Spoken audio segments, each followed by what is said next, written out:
Hello, good evening, and welcome to this meeting of the City of York Council Planning Committee on Thursday, the 12th of November 2020. I'm joined, of course, by other members of the committee, fellow councillors, and you'll see them very clearly on the screen with CLLR as an abbreviation for councillor. There will also be various officers of the council involved in this, and many of those are not visible on screen at the moment, but when they join us and are contributing, we will also see them on screen. And can I just say to officers of the council that as you have on other meetings of this sort, it's always helpful when you first speak just to introduce yourself and your job title. That would be appreciated. Most members, but not all, have been involved in these meetings before. So for everyone's sake, let me just reiterate that the way that we'll conduct this is that if you want to contribute, if you have something to say or propose, it's helpful if you could do that by raising your blue hand, your virtual hand, which makes it easier then if someone has a supplementary question or something else that's directly relevant to the topic in hand, to indicate with a physical hand, and I'll come to you in that instance. Otherwise, we'll try to work through in order of the display of blue hands.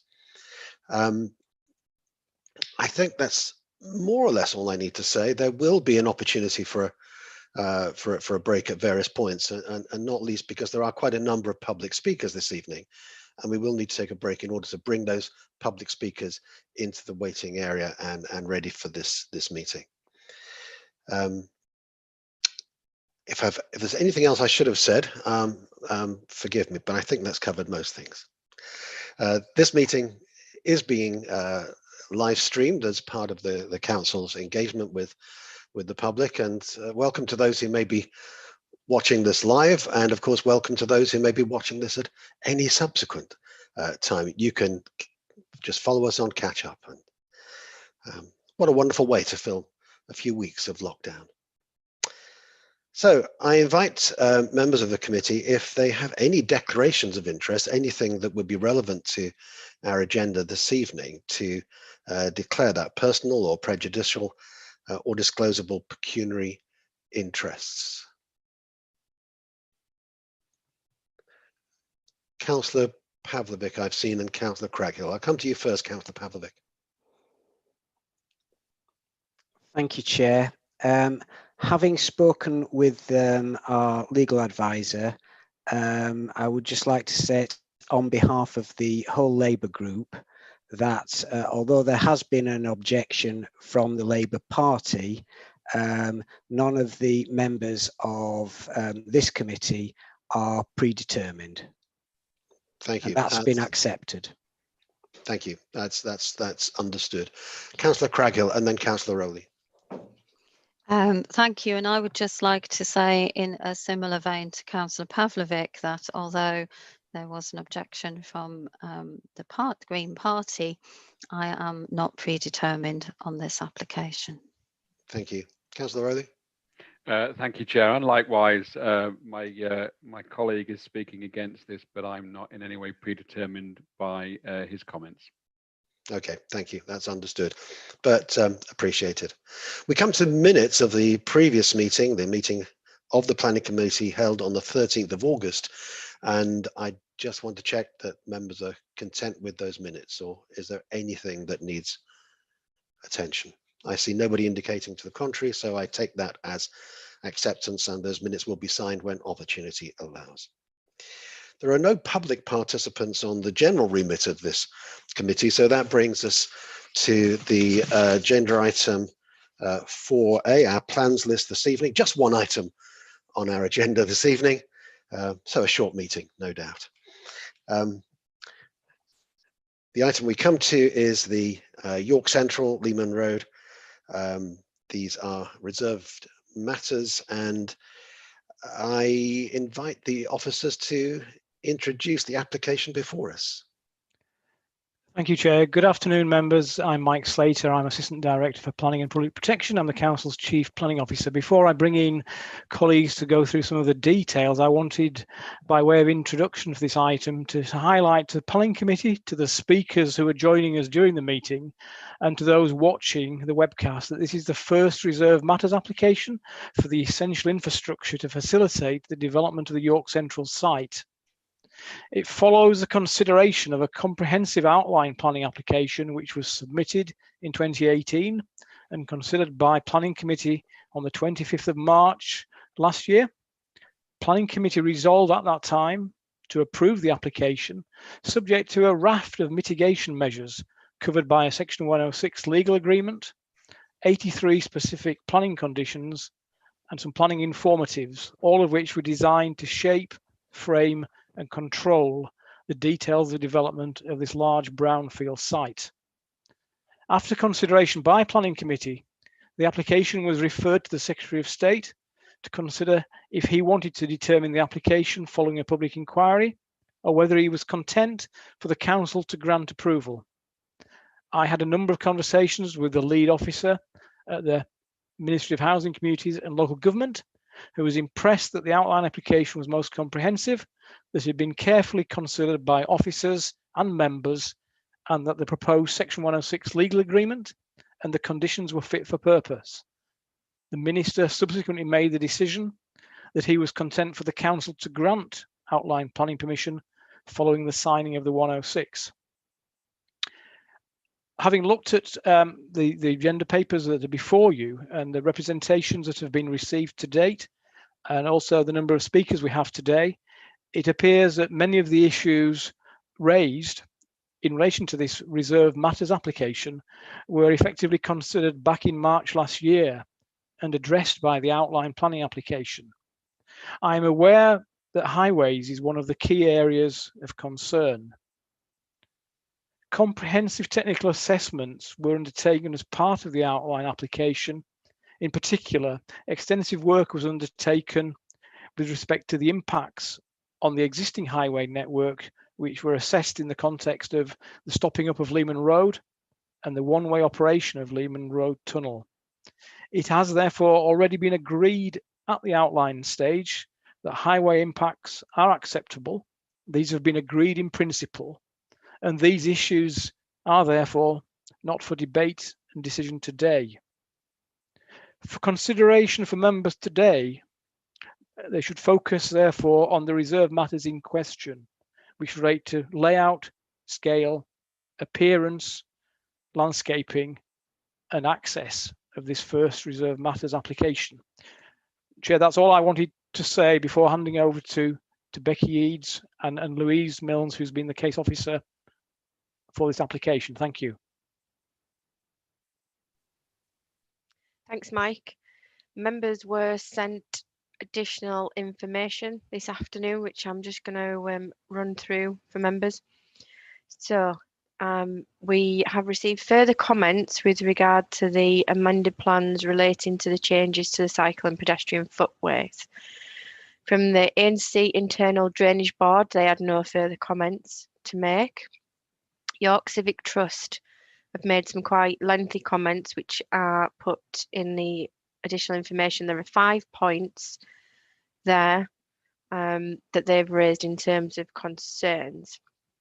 And they said the Civic Trust considers the welfare of all transport users to be paramount and therefore makes the recommendations above, which is detailed, to help achieve this and welcome the aspirations for the York Central scheme. I'll go on to that again in a second. We've had additional comments from Yorkshire Water withdrawing their objection. We've had additional comments from Historic England. It remains their position that the applicant has failed to satisfy their concerns. However, they are aware that the suggested archaeological condition represents the advice of the City of York Council archaeologist, and they are content to follow the recommendation to that effect. They've also given some bullet points around that. With regard to access highways and sustainable transport, the Council's Highways Development Control have points together that address the civic trust's points. Again, they're detailed in the additional information. The conclusion to that from Highways DC is that they feel that the scheme has achieved the best solution within the parameters set out by the Outline Planning Permission. There's also a clarification point in final sentence of 5.121 of the report. Again, that's just a clarification point. There's also additional point with regard to noise. It's just to make it clear that Public Protection don't object to the proposal, that there was as part of the Outline Permission a construction environmental management plan, which you'll hear referred to as a KEMP, and that will be looked at as part of the approval of condition process, and that the council is satisfied that there are appropriate measures in place throughout the requirement to discharge that condition to ensure that residents will be protected from noise. There's also a minor amendment to the wording of condition 5, and the plan referred to, the plans list has also been slightly amended. We've taken all that additional information into account, and the result of the recommendation is unchanged from the public report, and that's still for approval. That's your additional information. I'm now going to share my screen for the presentation, if that's okay with you, Chair. I'm happy with that. Please do. Okay.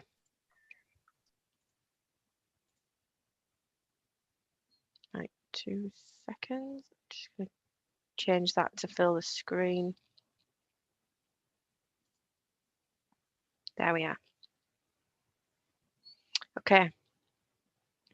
So slide 1 is the site location plan. The red line is the outline application that members are currently considering. The green line shows the previous, all the land that encompass the previous outline permission. So you can see, I'm just going to change my cursor just a second. Right, so you can see here the red lines, and again the green lines that encompass the outline permission.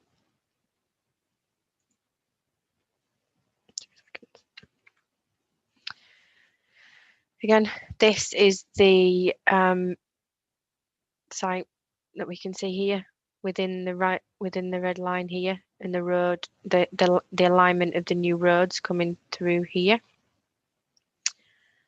and along here, and again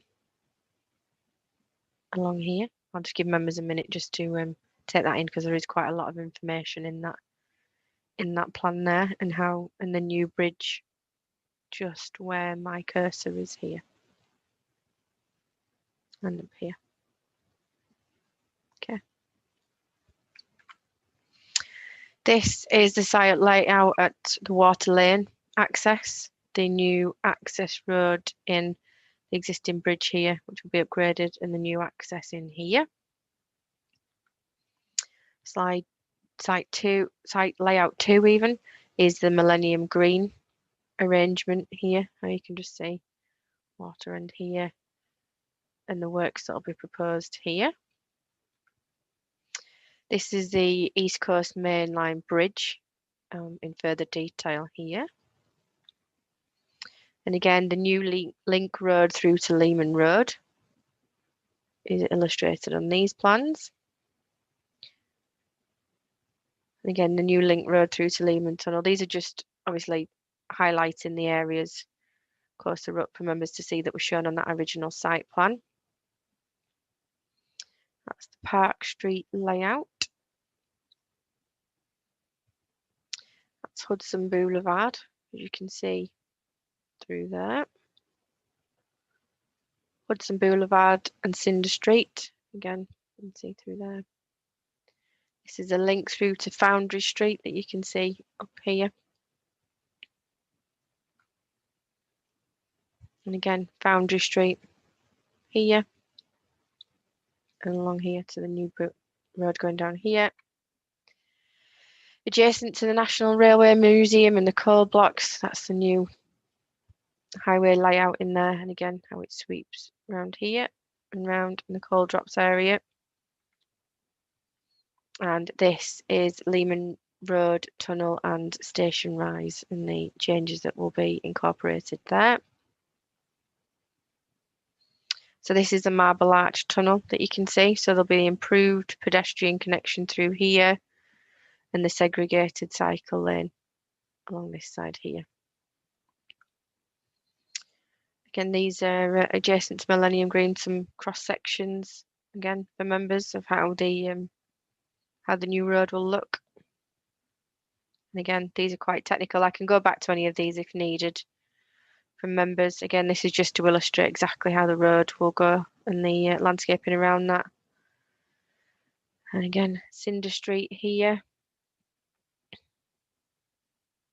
And the coal drops again. It just gives you an idea of the levels throughout the site there.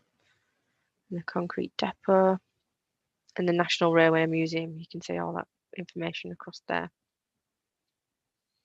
So this is the cross section and elevation of Severus Bridge. You can see up here. Bridge right here. And again, specific details and the steelwork details of the new bridges. That's the visual, which I think is quite helpful to actually see what it would look like along here. Visual 2 of the new bridge, you can see there. So to the bridge. That's just the bridge plan. And again, a cross section. And this is the East Coast Mainline Bridge elevations. There is a visual I'll just get to in a minute. There you go.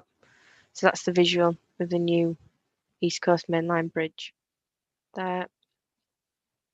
And again, another visual there you can see. And this is the buildings to be demolished here. And that is the end of my presentation. I can go back and go through any. I don't know, there was a lot of plans there, but there was a lot that formed part of this application. So I'm more than happy to go back to any plans. Okay, thank you, Chair. Thank you very much. Do any members need to go back to any of those graphics? I don't see anybody indicating. So thank you very much. Thank you, Becky. Is that the end of the presentation altogether? Yeah, okay, thank you very much. So at this stage, an opportunity for members to ask questions on that presentation before we go to the point where bringing public speakers in for their questions. The first I have is Councillor Pavlovic. Thank you, Chair. I'm sure there's going to be a million questions, but I'll kick off with page 23, the objection from Historic England in relation to the heritage grounds and the archaeology. There's a statement in there that says work needs to be, an archaeological evaluation needs to be undertaken, which is the results of which will happen in February 2021. And to go back to the officer's report on page 21, which is paragraph 3.15, it states, the full geoarchaeological character and hydrological regime is still poorly or not at all understood. And there is insufficient data further down. It states there is insufficient data to confidently state what the full impact of the proposals will be on the deeper deposits. So what I'm wondering, Chair and officers, is why are we hearing this application now, as opposed to waiting until we've got a more detailed archaeological assessment that's been undertaken? Right, I'll come in there. I'm going to bring Claire McRae, who's the city archaeologist, in to answer the technical points of that. In answer to your question about why we're considering it now, because we consider that there's sufficient information to make a decision now, and we're comfortable with that as planners. And this is a really big scheme and there's lots of elements to it, and we feel that we're at the point where we can make a decision and there's no reason to hold it up to wait for these results in February. Claire can explain that in a technical way for you now. Okay, thanks, Claire. Hi, yes, Claire McRae here, City Archaeologist at City of York Council. Yes, so evaluation did take, several rounds of evaluation have taken place over the last couple of years, but the latest, most extensive evaluation took place this summer, and that's the evaluation that we're still waiting on the full laboratory analysis to come back from. There's various reasons why it's not going to be back until January or February, COVID being the biggest one of those. The laboratory results that we're waiting for relate to the hydrological regime of the site and the analysis and dating of organic material and paleoenvironmental deposits. These largely relate to one specific part of the site, which is predominantly around the Holgate Beck area.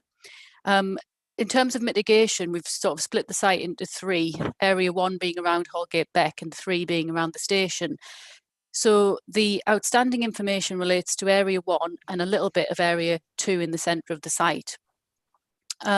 We are aware that we are missing some of the detailed data for these deeper deposits. However, the rest of the information that came in from the evaluation has addressed the general archaeological character of the site. So that's the sort of, if you like, the Roman, medieval and later railway aspects of the site in the uppermost layers. We do understand the makeup of the site in that respect. It's those deeper deposits and the early landscape that we are a little bit we lack some information on. We do have some preliminary analysis and results on that, and we have discussed these results at length with the geoarchaeologist employed on this scheme and the regional science advisor at Historic England. And we put together a mitigation strategy based on the information that we have available right now. And that's what's been presented in the Archaeological Remains Management Plan with this application. It is understood by the developer that we cannot commence any work, construction work that is, or further evaluation work archaeologically within Area 1 or part of Area 2 until we have that information back from the laboratory. That's been understood, and when that information is back, they will be updating the Archaeological Remains Management Plan again. The planning officer has written a condition, which is the one that Becky referred to in Historic England's update, which does state that no construction work will take place in those areas where we are awaiting further information. So Historic England have sort of agreed that that's an acceptable way forward. We have an outline mitigation strategy, which does deal with areas 1 and 2, pending further results, which has been agreed with by the regional science advisor. However, area 3, which is next to the station, we're not awaiting any further laboratory results in that area at all, because there's no organic material there, and there's no paleo-environmental early landscape there either. We're dealing with traditional archaeological remains in that area. So we are happy to agree a mitigation strategy for a part of Area 2 and Area 3, largely Area 3, which could take place as soon as planning consent was given.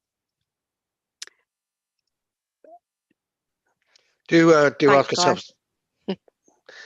Councillor Pavlik, do ask a supplementary. I see you've got something that you.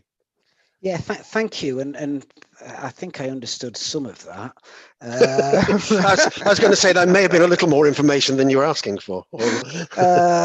Yeah, I'm still struggling with geoarchaeological, but what I was sort of trying to get at is what potentially could we find archaeologically underneath zones 1 and part of zone 2, and to what extent might that be of national, international significance, or is it more a case of you identify that there is something there, and then you just record it? Yeah, so Area 1, the archaeological interest is predominantly this prehistoric buried landscape and the geoarchaeological deposits. This area is at the confluence of the River Ouse and the Holgate Beck, and there have been prehistoric finds in this area in the past, in the 19th century particularly, when they were building the railway, etc. So this site gives us, it's the largest area in York where we can sort of get to that early landscape, if you like, and do a larger study of how that landscape was in the past and how it changed and how it was utilized by humans in the prehistoric period. That landscape is buried quite a deep level, at my understanding. There's an old river channel running through there, for example, which we're trying to find the edge of in these boreholes and the sampling that we're waiting back from the lab. We're trying to find the edge of that and to take some dating samples from that. There's also kettle holes as part of this prehistoric landscape, which we've also identified during the deposit modelling phase, and we're sort of further investigating those. However, on top of that, in terms of the more traditional archaeological remains in these areas 1 and 2, we're looking at medieval agricultural land, post-medieval agricultural land, possibly some Civil War defences. I think we'd be lucky to find those, and generally railway use of the landscape. It's been fairly well trashed in places. In terms of significance, the prehistoric archaeology is of some significance in that early landscape, potentially of national significance if we find some really nice preserved peats, for example. But the landscape elements, the early landscape elements, we want to find out as much as we can about that and take samples, get dates, but we won't be excavating that. It will remain where it is, and in part it may have to be removed by this scheme. We need to know the full impact of what the scheme will be in certain areas, which is what we can't define at the minute until we have all of the relevant information in, which is why we're saying please don't build the big bridge until we have all of the information back and we've done some more work. But we'll just be taking detailed samples from that area as part of the mitigation. There may be some excavation and there will be some further hydrological monitoring in that area regardless. In the centre part of the site, any archaeology that we come up against is likely to be recorded and then removed from the site. It will be of regional significance, most likely, if that. The area around the station does have high archaeological potential and is of high significance, and it's within the area of archaeological importance, as you'll know. That area has been destroyed largely by the railway, but there are pockets of in situ Roman archaeology and there are burials there. We did find one in the 2020 evaluation, which is still in place waiting to be removed around the Unipark building. So there will be an extensive excavation in that area. However, it has been mentioned several times to the applicant that should we find something of national significance, particularly in that area 3, we will have to look at preservation in situ as an option rather than just full excavation. However, based on the information we have from several rounds of evaluation in that area and watching briefs over the last few years, I doubt that will be the case. I think that's comprehensive answer there for you all. I think just for me, just to recap there, that as Claire said, she's happy with the position that we're in. And there's conditions there, and that's why we're in a position where we are now, where we can take this forward with those conditions in place. Thank you. Thanks, Claire. Thanks very much. Councillor Fenton. And Claire, thank you very much for a very, very thorough, and I found extremely interesting explanation. We do appreciate that. Thank you. Councillor Fenton. Thank you, Chair. I've just got a question on paragraph 5.21 on page 40. It may be one for highways officers. So that sets out the condition 39 from the outline planning application, and the final bullet relates to a specified width of cycle path. I know from reading paragraph 5.22, it explains that hasn't been achieved in relation to the route on the west side of Water End Bridge, which is 3 meters rather than 3.5, but it explains that it's the best design achievable within the available land. I suppose what I was wanting some, I suppose, assurance of is what steps have been taken to try and deliver what was a condition in the outline planning application, and what factors have mitigated against that. Thank you. I'm going to bring Helen in here. Please do. Hello, my name is Helen Versor. I'm the Traffic and Highway Development Manager for City of York Council. We have had discussions with the applicant on this, and I do wonder if, as they will be speaking later, you could maybe ask them the same question, because I've not been part to all the detailed discussions around the design. But in discussions with them, we have been assured that this is the best they can do within the land available, and obviously there are budget limitations as well. So we think that they've pushed as far as they could, but maybe confirming with them. Okay. Thank you for that. And as you say, we may pick this up later, Councillor Fenton. Councillor Craghill.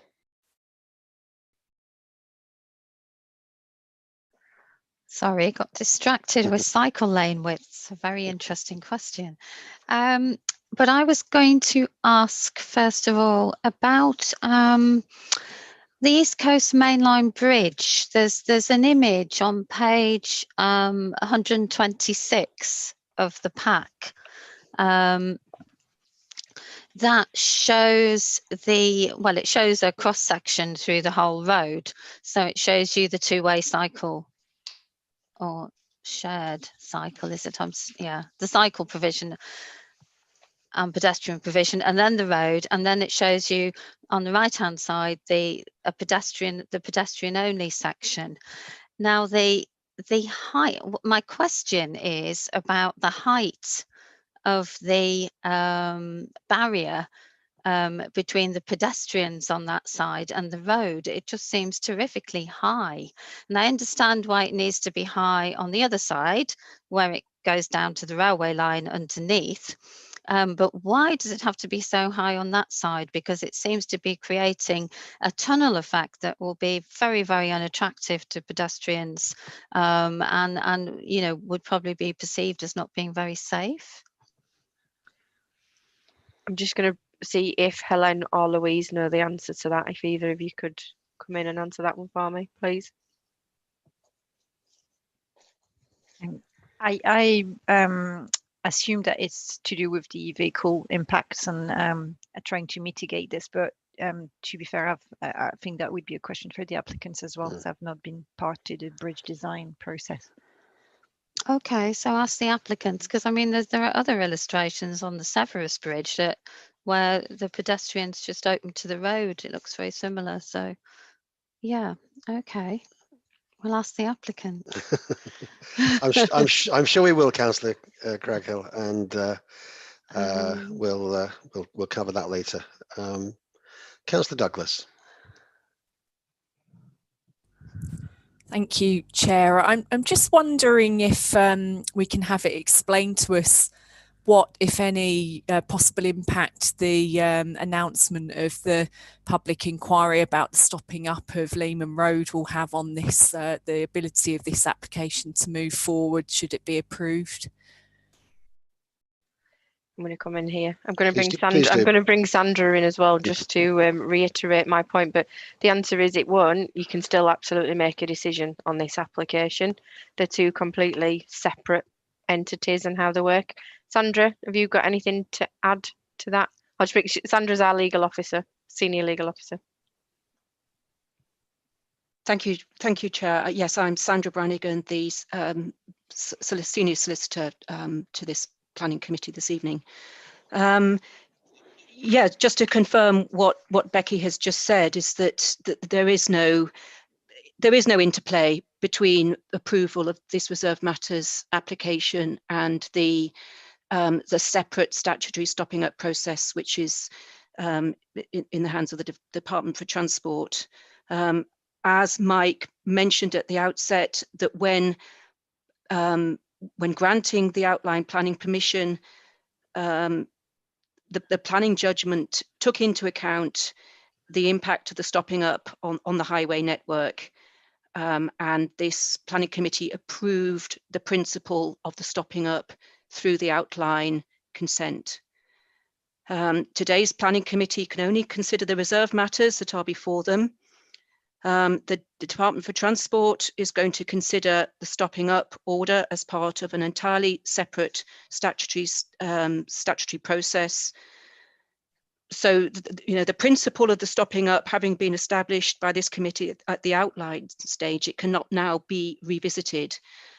And there is absolutely no reason why this planning committee cannot approve reserve matters pending the outcome of the separate statutory process, in the same way as planning committee will be used to the fact that an applicant will have to gain other approvals through a statutory process, and those happen quite separately, and they do not delay the planning approval process, which is a separate process. So the principle of the stopping up of Leeman Road having been established, it cannot be reconsidered. This planning committee cannot resile from the outline planning permission that it has granted. And my advice to this committee is that the council would not be acting properly by refusing or delaying reserved matters approval because it is awaiting to see what the outcome of a separate statutory stopping up process is. Great, thank you, Sandra. Thank you. I don't see any other questions at the moment. Is that the end of questions from members to officers in relation to the application? Okay, that seems to be the case. So we'll take a short break now in order to enable the technical team to bring in the public speakers who've registered, and there are quite a number of those to bring in. So we will take a break. It's now 8 minutes past 5. It will take, I would think, at least 15 minutes to bring in those speakers. So can we reconvene at 17:25? Reconvene at 17:25, 25 past 5. In the meantime, as the meeting is adjourned, there will be a holding screen, and those who are watching, if you'll just bear with us, and we will be rejoining you very shortly. Thank you.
Councillor Ward, Councillor Culloch, it's Richard Jackson here. I think we've got everybody back, so you can recommence the meeting. Thank you very much. So welcome back to this meeting of the City of York Council Planning Committee on the evening of Thursday, the 12th of November 2020. We're recommencing at this point because we had necessarily taken a break to bring in the public speakers. So welcome to those who registered to speak. We have quite a number of public speakers this evening. Each of our public speakers will have up to 3 minutes, and then an opportunity if members have questions to ask of those public speakers. We're going to begin with Paul Clark. Paul Clark, are you there?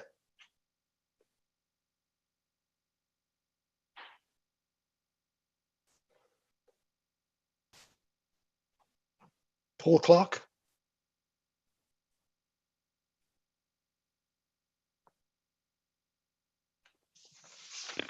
Hello. Good evening. Thank you for joining us. I don't know whether you've done this before. You have up to 3 minutes to address the committee, and at the end of that, it's possible there may be questions from committee members. So please stay with us for a moment. But go ahead in your own time, and as we get towards the 3 minutes, if that is the case, I'll just give you an indication of that. Okay. Well, thank you for the opportunity to speak. I'd note that there are over 60 objections to these plans and only 2 letters of support that I can see on the council website. These objections have been raised both by residents and businesses who will be adversely affected. As I've only 3 minutes, I'm going to focus on one aspect, the plan to make the road tunnel under the railway bridge a traffic light controlled one-way system. The current traffic situation has long queues of vehicles stretching back from Lendal Bridge Gyratory to the second railway bridge on Leeman Road at Garfield Terrace during morning rush hours. A similar situation occurs in the opposite direction during evening rush hours. Changing the tunnel to a traffic light controlled one-way system will make this congestion worse, not better, as longer queues build up on red lights. Increased car numbers, which will happen due to new homes and businesses on the York Central site, will worsen the situation further. Pollution will increase as an increased number of vehicles idle at red traffic lights in order to go through the tunnel. Another consequence of these proposals will be to push the increased traffic to detour either via Water End and Holgate Road or Water End and Bootham St Mary's in order to avoid these traffic lights. This will increase congestion and pollution due to idling vehicles in these locations. As far as I am aware, the modelling of the changes to traffic flow as a result of making the tunnel traffic light controlled and one-way have not been made public. If they have, I've been unable to find them. It is not in the interests of residents of Leeman Road, Clifton, Bootham and Holgate Road for this aspect of the plans to go ahead.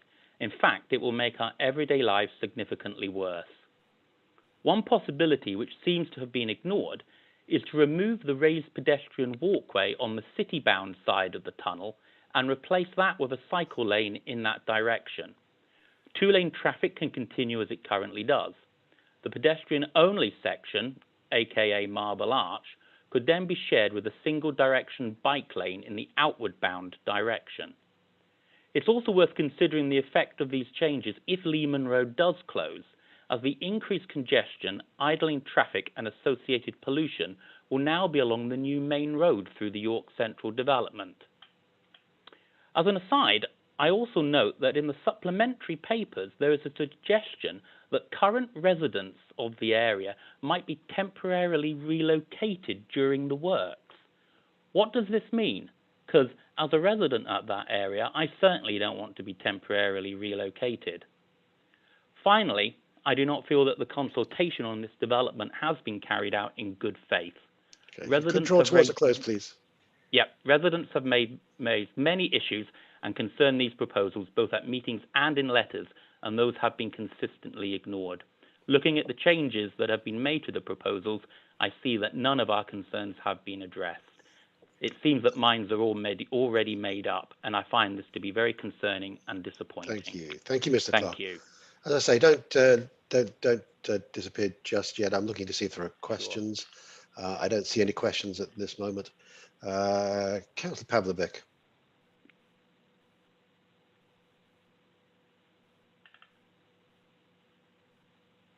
Councillor Pavlovic?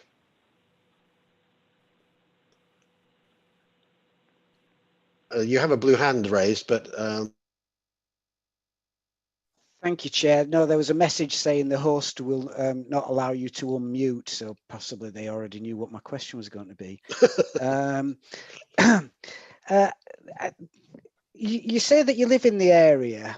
Could you tell me what the traffic is like currently in that area? You stated that it was already backing up. Is that throughout the day, or is that at specific times?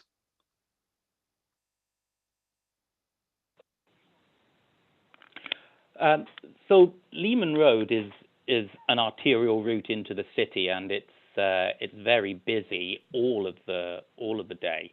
However, it's particularly busy and congested during the rush hours in the morning and in the evenings. And as I said, it's pretty much nose to tail all the way down Leeman Road from the traffic lights at the Lendal Gyratory all the way through to the other railway bridge at Garfield Terrace during about 8 o'clock to 8:45 of the morning. All right, thank you very much. Councillor Fitzpatrick. Thank you, Chair. Mr. Clark, you talk about consultation or lack of consultation. What consultation have you had, and how do you think that could have been improved and given you the detail that you might have found more effective? Well, I went to... Oh, sorry, I had a mute problem there. So I've attended a number of the information and consultation events that have been run at the Railway Museum and other locations around the city. And a number of us residents of the Leeman Road area have expressed concerns and made suggestions to the York Central Partnership. And it seems that all of these have been ignored. Not one of them appears to have been taken seriously, and our concerns tend to be brushed off as if, oh well, they don't matter. There's a bigger picture, which is rather upsetting. Thank you. Thank you. I don't see any other questions, so thank you very much. We've heard what you had to say. If you want to continue to watch the rest of the meeting, you can of course do that by watching it through the council's YouTube on the live stream. But we'll move on with our next public speaker, which is indeed Councillor Doughty. Now, before I introduce Councillor Doughty, it just prompts me to say that at the beginning of the meeting, I omitted to give apologies. Normally, Councillor Doughty would be a member of this committee. He wanted to speak, so he has been substituted by Councillor Rowley. And the only other substitute at this meeting is Councillor Perrott, who substitutes for Councillor Kilbane. Councillor Doughty, will you address the committee? And as you know full well, you have up to 3 minutes to speak. Good evening, Chair. Good evening, members. York Central is set to be almost certainly the biggest regeneration programme that we'll see in York in most of our lifetimes. It's exciting in terms of job creation, provision of homes and business opportunities. There is much to support in their overall scheme. However, I have raised doubts about aspects in the past, and I stand by what I've said previously, that the proposed plan in front of us today for Marble Arch and the Leeman Road Tunnel is foolhardy. The plan to make this one way to traffic at any one time with traffic light signalling is set to be the new Lendal Bridge fiasco, except this time it'll be worse, as there will be no going back from such a huge multi-million-pound scheme. The proposals will distort journeys by people being forced into taking needless, lengthier diversions and leave citizens and visitors sat in congestion, with those going through the Leeman Road Tunnel facing guaranteed slower journeys. It will also add congestion to Holgate and Bootham, as acknowledged, and to the Station Rise Lendal Gyratory, all adding to pollution. It's bad for residents on Leeman Road, bad for people in Acomb and beyond in Poppleton, bad for people in Clifton, Rawcliffe, and villages, including myself, who live north of the A1237. It will discourage people from visiting the city centre when shoppers and visitors are now more vitally needed than ever. We will hear from some that the principle of the signal one-way system was approved in theory at outline planning in 2019, but members could encourage plans to be amended. I believe those members at that 2019 meeting were mainly interested in getting the overall York Central scheme moved forward, so government funding was not put at risk, rather than being wedded to details like this. This element and the stopping up of Leeman Road, now set to go to a public inquiry, threatens to put the council at reputational damage. I don't expect members to take my view on board, but you should be listening to what residents and businesses are telling us. There should be 24-hour pedestrian and cyclist access for Leeman Road residents through the new Railway Museum development, rather than forcing them to double their journey under the new proposals. This is the least they should expect, as the residents who will suffer most from the unavoidable years of construction disruption. The Royal Mail are amongst those who will be severely impacted. Several hundred jobs are dependent and object to the Leeman Road tunnel proposals, highlighting they currently have almost 500 in and out vehicle movements at their facility on a typical working day. With a significant begin to draw to a close, please. With a significant number of these movements arriving and departing via the tunnel, this is traffic that will be delayed or need to find another route. They describe the plans as significant risk to their business. I summarise by asking members to insist plans to make Leeman Road Tunnel one-way to traffic at any one time by signalling are amended, and that 24-hour pedestrian and cyclist access is maintained through the redeveloped NRM site. This may mean the application should be deferred to allow for meaningful discussion to enable those revisions. Thank you. Thank you. Thank you very much. Do bear with us for a moment in case there are questions. At the moment, I don't see any. Okay, so thank you very much. As I've said, and you'll be very familiar, you can continue to watch through the live stream, but thank you for your contribution. We move on. Our next public speaker, Tom Franklin, who wants to speak in objection. Are you there, Mr. Franklin? Hello, yes, I'm here. Excellent, excellent. So as I'm sure you understand, up to 3 minutes. I will just prompt you if we're getting close towards that. Okay, thank you. Thank you for allowing me to speak. I'm speaking as chair of York Green Party.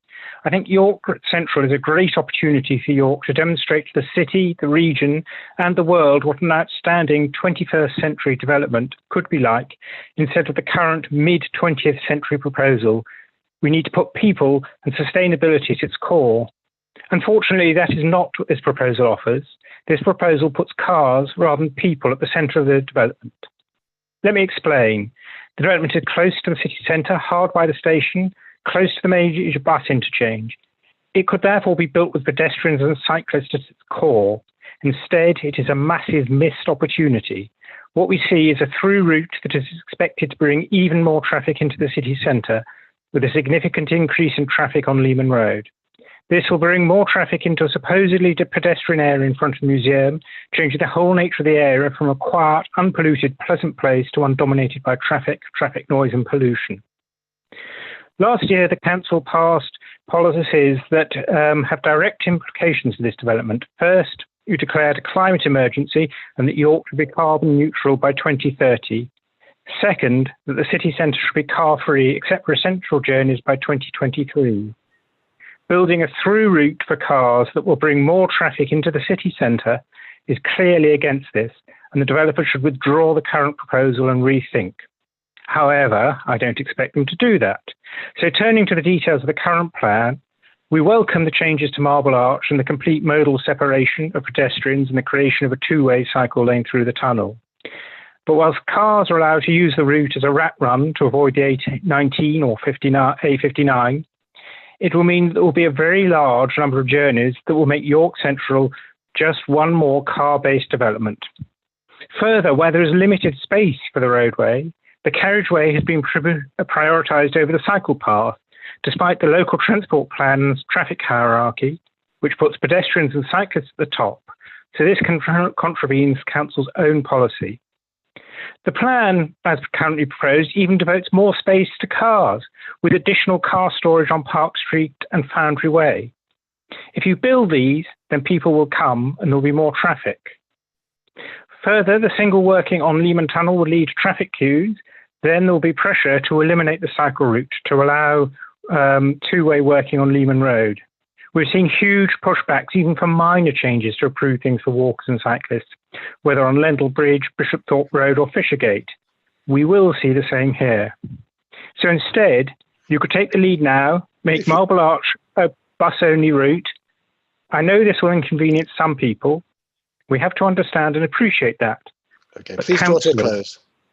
Okay, if when you voted to declare a climate emergency, and all four political parties did, then you need to close the city centre to non-essential motor traffic.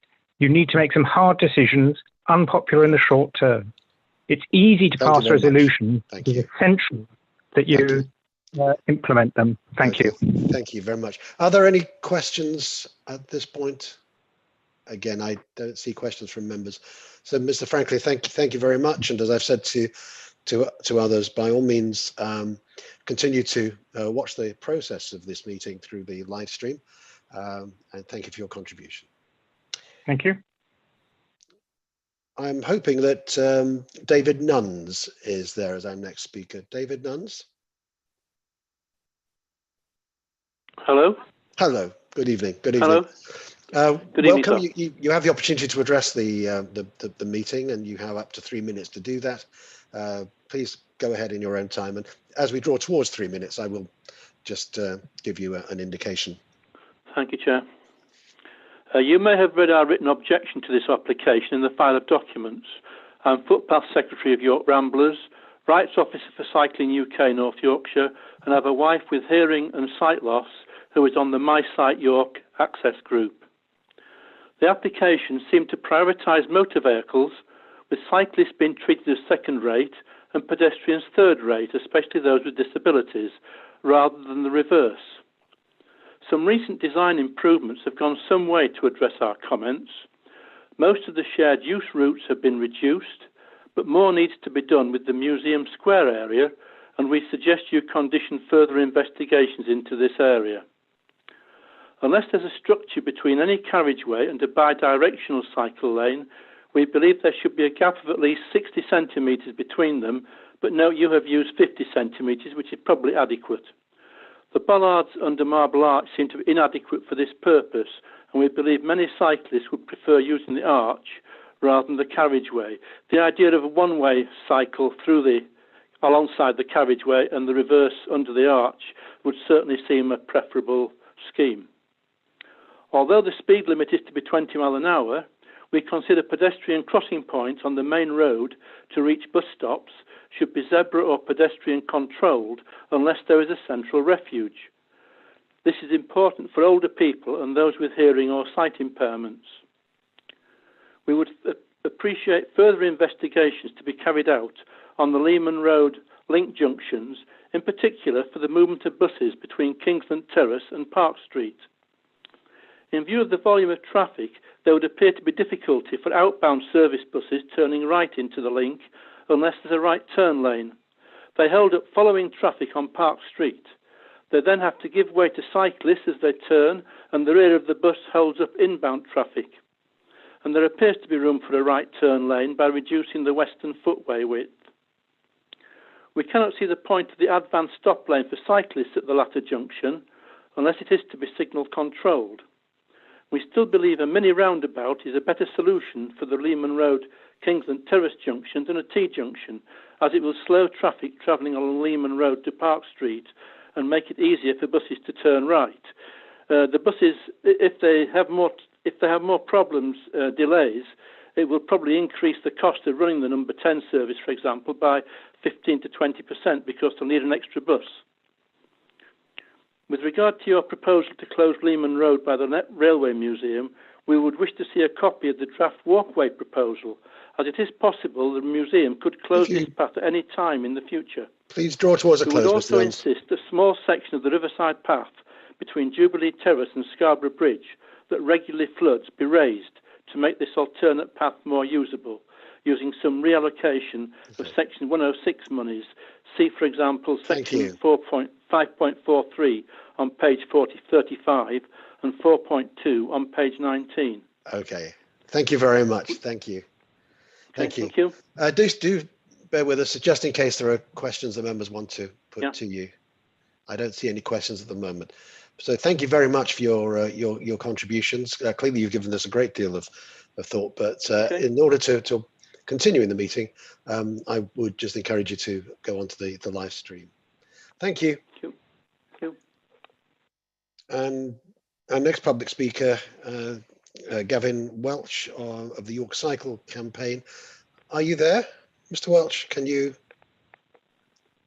Hello, it's Kate Revilius, actually. Oh, I'm speaking sorry. On behalf of York Cycle Campaign. That's fine. I got the wrong name there. That's fine. That's Do go ahead. You've got up to 3 minutes, as you probably realise. Okay. So the Cycle Campaign welcomes that the access proposals have been revisited to improve their provision against the government guidance that came out earlier this year. And we believe that the outcome is a generally better scheme with that's more suitable and sustainable. The campaign's tested the proposals against the cycling tools in the new guidance, and we've calculated a score for the scheme as a whole as 76%, with some sections, such as the Millennium Green to Park Street, scoring 93% due to their textbook sort of implementation. But there are some parts of the scheme which only just meet minimum requirements. So Severus Bridge features a shared pedestrian and cycle path, which the guidance recommends against, except in low speeds and in low traffic environments. And anyone who stands on Water Lane in the evening rush hour will know that even now this is a popular cross-city cycle route. The high parapets of the bridge mean that the effective width of this shared path is at its absolute minimum, leading to discomfort for all the users. And concerns have also been raised by members of the campaign about the personal security of bridge users on both this bridge and the East Coast Mainline Bridge, because the high parapets prevent any natural surveillance from the surroundings. Members have already said that they'd avoid the route at night due to these concerns. As conditions 3 and 4 require further design details of both bridges, we'd ask that appropriate segregation along Severus Bridge is revisited and personal security of users for both bridges is considered as part of these conditions. The plaza area in front of the National Rail Museum has also scored comparatively poorly, only just meeting the pass threshold. This is due to the sudden termination of cycle tracks into a high-use pedestrian plaza that will undoubtedly cause issues. The route through York Central will become a primary city centre northwest cycle route, and this is being asked to contend with pedestrian access to one of the city's major tourist attractions. We ask that under proposed condition 2, proper and legible segregation of cycle traffic from pedestrian users is considered and implemented around the National Rail Museum for the safety of everyone. We support the adoption of option 2 for the segregated cycle provision through the Leeman Road tunnel, as this is the only option of those 3 proposals that meet the government guidance. But we ask that the applicants improve provision for connections to the rest of the cycle network, particularly in the area outside the Royal Mail depot. And we note that to receive government funding for highways investments where the main element is not cycling or walking, there'll be a presumption that schemes must deliver or improve cycle infrastructure to the standards of this LTN 120 guidance. So it's really important around that bridge that happens. And finally, whilst we recognise that they're not included within this particular application, we'd like to see a commitment to the principles of the new LTN 120 guidance being applied to other aspects of York Central, such as the Wilton Rise access and connection through to the Salisbury Terrace area. Thank you. Thank you very much. I'm looking to see if there are any questions from members. Again, I don't see any questions, so thank you very much for your contribution. And as I've said to others, you'll be able to continue watching this meeting through the live stream. Thank you. We have a number of speakers who've also registered to speak in support of the application, and the first of those is Paul Kizak from the Joseph Rowntree Housing Trust and Foundation. Mr. Kizak, are you there?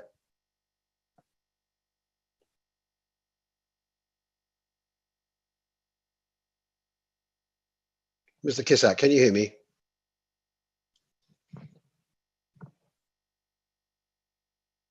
I'll wait just a moment. Hi, Chair, it's Chris. Yeah, Mr. Kizak is on the line, so we'll just see if he can unmute himself. Thank you.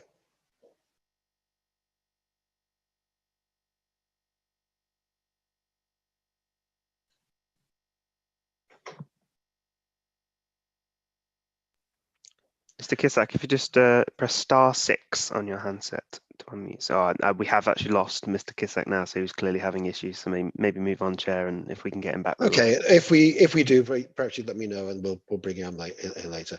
In that case, hopefully Sean Bullock of the Make It York is there, and can you hear me? Sean Bullock, are you there?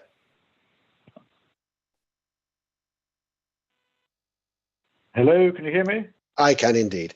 You're addressing the planning committee. You have the opportunity to speak for up to 3 minutes, and do make a start in your own time. I'll give you an indication if we're coming close to the end of that 3 minutes. Excellent. Thank you very much, Chairman, and thank you for giving me the opportunity to speak this evening. There's often much hyperbole about major capital developments. They're going to change the world. They're going to be all things to all people, or the answer to every challenge the city faces. However, with respect to York Central, this talk isn't hyperbole. We have a 46-hectare brownfield development site in the middle of our city. It sits 1 hour 48 minutes from London and 2 hours 22 minutes from Edinburgh, and has the potential to be the gateway to the north of England's £320 billion economy, and to bookend London's King's Cross. Expected to add over £1 billion to the city's economy, to provide 6,500 high-value jobs and up to 2,500 houses, it really is the biggest economic opportunity York has had since the arrival of the railways, and it really can be absolutely transformational for the prosperity of the city and its residents for generations to come. York is committed to creating an inclusive and sustainable economy for its residents. This requires new high-productivity jobs and more housing. York Central offers both of these. The city already has some genuine world-class strengths in a number of what might be called new economy sectors, including bioeconomy, digital creative, and rail tech. Many of these businesses, while having enormous potential, are little more than embryonic in scale at present. What they need is space to establish themselves and grow, and an economic ecosystem which will create an environment in which the cross-pollination of ideas can flourish. York Central can provide both of these things. And speaking of environment in a different sense, York Central, with the level of ambition it has to be green and sustainable, will make a vital contribution to the city and the region's carbon negative aspirations. And York Central sits at the absolute heart of the region's devolution ask, in which those aspirations are detailed. That ask to government, based on a return on investment to the nation's economy, is for a package of support worth £2.4 billion, and it has York Central sitting smack bang in the middle of the carbon negative, high value circular economy it will deliver. And that's not the only government money at stake here. The current infrastructure funding is hard fought for, and the envy of many of the other cities who haven't achieved this success. We need to use it now to demonstrate to anybody who doubts it that it can unlock growth and prosperity and deliver on the current government's levelling up promises. York's business community, and I use that in the widest, or I use the widest definition of that, including universities, FE colleges, established and newer businesses, everything from engineering to retail, want to see this development go ahead. Based on that, and the points I've set out above this evening, I would urge this committee to approve today's application. Thank you. Thank you, and do bear with us just for a moment in case there are any questions. Councillor Pavlovic. Thank you, Chair. Thank you, Mr. Bullock. Given that this application that we're hearing tonight is in relation to the infrastructure, do you have any concerns in respect of the plans that we have in front of us, for example, accessibility to the commercial site through the congestion that other speakers have talked about? No, I think I can understand where they're coming from, and I can understand that where significant changes are being made in relation to infrastructure and layout, concerns will arise. But in my view, the measures put in place will alleviate those concerns. Thank you. Thank you. I don't see any other questions, so thank you very much, and by all means continue to watch the proceedings of this meeting through the live stream. I understand that the previous speaker, who we had some trouble with, Paul Kissack, is now available. Are you there, Mr. Kissack? Mr. Kissack? Hello, can you hear me? Excellent, we can hear you. Sorry about the problems earlier, but you now have the opportunity to speak and address the committee. You have up to 3 minutes to do so, and if we get close to that, I'll just give you an indication. But go ahead. Thank you, Chair, and apologies if the technology problems were on my side. I'm speaking this evening as Group Chief Executive of the Joseph Rowntree Foundation and Joseph Rowntree Housing Trust, and our mission as an organisation is to help build and develop strong, empowered communities without poverty or isolation. And while our reach is national, York is our home. It's where our history lies and where our mission's rooted. We're a key employer, housing provider, investor and partner institution within the city. And if we're to build a prosperous city free from poverty, we must invest in affordable homes and good jobs. And that would be true at any time, of course, but it's particularly true now. We're currently at the beginning of an extremely challenging period of economic and labour market uncertainty. And that's why we welcome and support the opportunity that York Central presents for inclusive economic growth and prosperity in our home city. We know that both nationally and in York, there's a significant shortage of homes, and by building 2,500 new homes, York Central offers the prospect of addressing that challenge head on right in the city centre. And critically, it also helps to deliver affordable housing. That challenge is especially acute in York, where local private rents outstrip earnings and risk undermining the gains from work. So we welcome the commitment of York Central to deliver 20% affordable housing on site. And as plans progress, we'd be keen to support and work with York Central Partnership to increase the ambition around affordable housing further, and particularly homes for social rent. We also support the focus on high design and environmental standards, including landscaping and cycleways. York has a proud history of pioneering housing developments with a mix of housing types and high standards. And our hope is that York Central, as one of the most exciting city centre regeneration projects in the country today, provides an opportunity to continue that tradition. The development also promises hundreds of jobs, not just through the resulting commercial space, but more immediately through the development and construction phases, presenting the opportunity for a critical economic stimulus at this challenging time. It will be important to ensure the jobs created are good quality jobs backed by effective employment and skills support. And we would hope to see procurement approaches that deliver apprenticeships and training opportunities for young people, and to enable those out of work or at the risk of poverty to access opportunities on site. There is, as we've heard this evening, inevitably much detailed work to do to ensure that York Central fully realises its potential to be a national exemplar of inclusive growth and city centre regeneration. We recognise, of course, the important areas of concern raised this evening and believe that we all have a responsibility to work through those concerns. But as the economic downturn gathers momentum, it is vital that progress with the development is made. As a key anchor institution and employer in the city, we stand ready to support partners to ensure it fulfills its promise. Thank you. Thank you. Bear with us for a moment in the event there are any questions from members. I don't think there are. Thank you very much for your contribution. I'm glad that you were able to join us after those initial difficulties, and by all means continue to watch the meeting through the live stream. Thank you. Next public speaker is Andrew Digwood from the York and North Yorkshire Chamber of Commerce. Mr. Digwood, can you hear me? Good evening, Chair. Good evening, members of the committee. Hello. Thank you for the opportunity to speak to you tonight. Do go ahead. Thank you. As you say, I'm the president of the York and North Yorkshire Chamber of Commerce, part of the Western North Yorkshire Chamber, representing member businesses across the region. The Chamber has been a consistent and keen supporter of York Central throughout and views urgent progress of the development as an essential part of unlocking the full economic potential of the City of York and the wider region of North Yorkshire.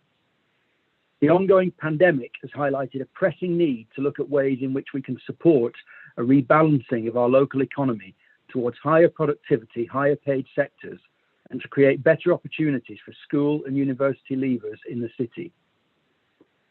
York's got an abundance of potential in that regard, with its strong HE and FE institutions, its UNESCO Media Arts City designation, and a burgeoning group of high-tech sectors. But in the past, we've struggled to find a suitable home where sectors such as rail tech, digital creativity and sustainable technologies can establish strong clusters, which other cities have demonstrated amply as a model and catalyst for sector growth. And in this case, that would be supported by local business services alongside them. York Central is an opportunity to create modern, flexible, high-grade commercial employment space close to national transport infrastructure and connected by rail to cities like London, Leeds, Manchester, Newcastle, Edinburgh and Glasgow. But more than that, it's also an opportunity to demonstrate how a historic city like York can build a thriving, modern, sustainable business environment alongside and incorporating fresh public space, amenities and residential units right alongside the ancient walled city, complementing and bolstering the advantages of both. Touching on the question of residential space, of course, York still has a significant shortfall in its housing provision, which means that graduates and young people leave the city as they can't find anywhere to live, and employers tend to look elsewhere than York when looking to find a place to do business because, quite simply, they can't recruit people who live close at hand. There's a great importance, therefore, in ensuring that the right mix of housing is included within the York Central development. And this also has an implication for traffic and congestion, because with a thriving living community around York Central in the city centre, it would hopefully reduce the scope for commuting journeys into that site from further afield. To conclude then, York sometimes in the past has been constrained by a reluctance to be sufficiently bold and ambitious. And whilst nobody, I think, is looking to turn York into a sprawling megacity, York Central is too great an opportunity to miss to create space in this city to find our sense of commercial purpose for the next century and beyond, and to play our role in boosting the success of the region and the UK as a whole. And as such, the Chamber urges the committee to allow the development to proceed with all expediency and urgency available. Thank you. Thank you very much. And again, I'm looking for any questions that members might have, and I see that Councillor Lomas has a question. Do go ahead, Councillor Lomas. Thank you, Chair. Thank you, Mr. Digwood, for speaking to us. Can you just explain to me, you've mentioned once or perhaps even a couple of times, the urgency for this. Can you explain to me what you mean by referring to the urgency to approve this? Well, yes, I can. Thank you, Councillor.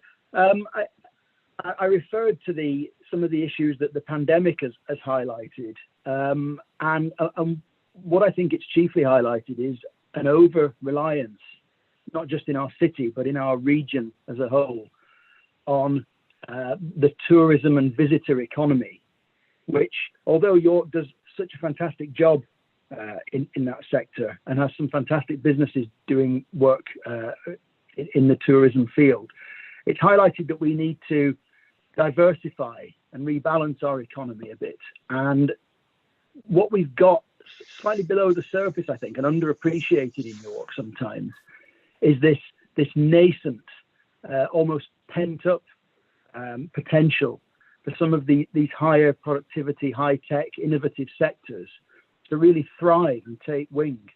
And it's by encouraging and finding an adequate and attractive place where those sectors can cluster together and do business that we will encourage that rebalancing to take place. And I think it's a real opportunity with York Central to say to the world, look, York's already a global brand as a historic city, a place that's famous for its museums, its walls and so on. But look, here you've got this modern, sustainable, well-designed environment that's not just a remote office park, it's a living community of businesses, public amenities and residences right in the heart of York alongside the ancient city. I think it's such an important and exciting opportunity, and that's why I view it as urgent, because the pandemic, the current situation, has just shown how unbalanced really our economy has become. Thank you very much. Councillor Douglas also has a question. Go ahead. Thank you, Chair. Thank you, Mr. Digwood. I just note that you said that that businesses are looking for somewhere that is adequate and attractive, and you speak about sustainability. Do you think that businesses will be thinking that our York Central site is adequate and attractive if we've got a major through road going through it?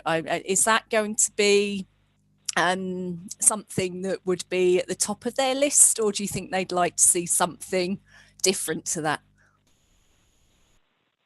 I don't think it's a major push factor in terms of a deterrent to businesses. I don't think people say, well, gosh, you know, we really wanted to relocate into a development like this in York, but with that road through the middle of it, it's not for us. I think far more important is to look at the nature of the commercial space that it will create, the flexibility and the quality of design of that space. And yes, you know, I think many businesses are obviously trying to embrace their own sustainability and green credentials.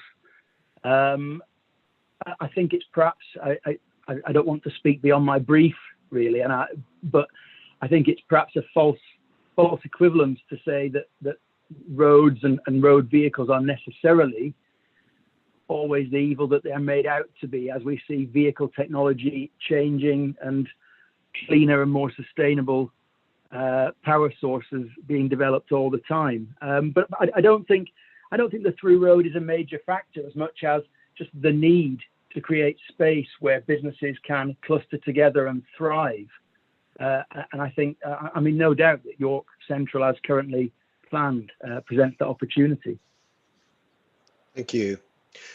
I don't see any other questions, so thank you very much for your contribution. And if you'd like to continue watching, you can do so, of course, through the live stream. But thanks for your contribution this evening. Thank you. Thank you. Our next speaker, James Farrer of the York, North Yorkshire and East Riding LEP. Are you there, Mr. Farrer? Can you hear me? I am. I'm here. Can you hear me okay? Excellent. Excellent. We can indeed. So by all means, go ahead. And you have up to 3 minutes to address the committee. It's possible there may be 1 or 2 questions afterwards. Thank you. So I'm James Farrer. I'm the Chief Executive of the York and North Yorkshire Local Enterprise Partnership, which is a public-private partnership aimed at stimulating economic growth across the whole of York and North Yorkshire. And we very strongly support this application. We also support what both Sean Bullock and Andrew Digwood have just said previously before me, so I will try not to repeat what they've already said, but just highlight a couple of additional things. I'll focus on the economic impact, but also the potential lost enterprise zone income that could happen if we delay this project. If we first of all look at the economic impact, York Central is undoubtedly one of the most significant city centre brownfield sites in the whole of the UK. So not just in York, not just in Yorkshire, but the whole of the UK. As we seek to bounce back from COVID and the impact on the economy of the COVID shutdown, not progressing this at this time will send a really damaging message about York's ambition and York's openness for businesses right across the country to people who will be looking to invest. This is particularly damaging at a time when government are pushing departments to locate outside of London, and York has been flagged up as a potential site of particular interest. We don't want to send the message to Whitehall that we're not ready to go and that we can't facilitate that. York Central will act as a driver of growth and high quality jobs, not just in York Central, but actually across the wider city and North Yorkshire region. It should be one of the biggest innovation drivers across the whole of the North. York benefits from being world class in a number of areas, which has already been mentioned, so the bioeconomy, some of the digital technologies that have been developed. But to really grow those businesses and grow those opportunities, you need to allow those businesses to cluster together and come together so that new businesses can locate with established ones and create real economies of scale. York Central is that opportunity for York. The LEP and other public sector partners have already invested heavily in York Central, accelerating its development and improving sustainable access, such as through cycle routes and the Scarborough Bridge investment. I also want to move on to the impact on the enterprise zone. You may be aware that York Central is a national enterprise zone. What this means is that for a set period of time, the business rates which currently go to central government are retained in York. This time frame is set in stone, and each year of delaying the enterprise zone development will cost the City of York approximately £5 million in lost retained business rates. So in summary, both economically and financially, York must take this opportunity to make a national statement of mission and help the city recover from COVID in a way that will see the city become greener, fairer and stronger, and driving the local economy in the short, medium and the long term. Thank you. Thank you. Again, I don't see any questions, but we do appreciate your contribution. Thank you for joining us. And by all means, continue to watch the progress of the meeting through the live stream. I've got one or two members who have indicated to me that a very short break would be very much appreciated. So I'm suggesting, if it's okay with members, that we don't go into an adjournment, but we simply, by agreement, turn our cameras off for the next literally 2 minutes. It's now 18:35. At the maximum 18:37, just for the benefit of those who need to take a break, and we'll continue. So we're not adjourning the meeting. I would ask you to turn the cameras off. But before I do that, I am aware that also just a few minutes ago, I think we lost Councillor Rowley from the screen. I want to check that you didn't miss anything during the course of that. No, Chair, I inadvertently pulled out the cable on my camera, so I did hear everything. So okay, that's helpful. Thank you. So just for the next minute or so, we'll turn our cameras off. Do come back. Thank you.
Hi, Chair. It's Chris, meeting host. If we can just ask Councillors Fitzpatrick, Waters, and Eyre just to turn the video on if they're ready, and we'll lower the screen.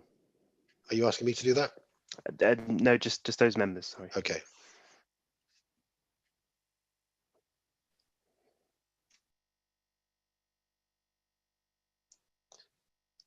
Can I just ensure that all members put their cameras back on, please?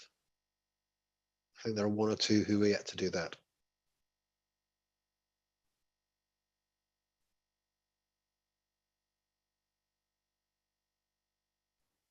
Everyone's back. You're fine, Chair.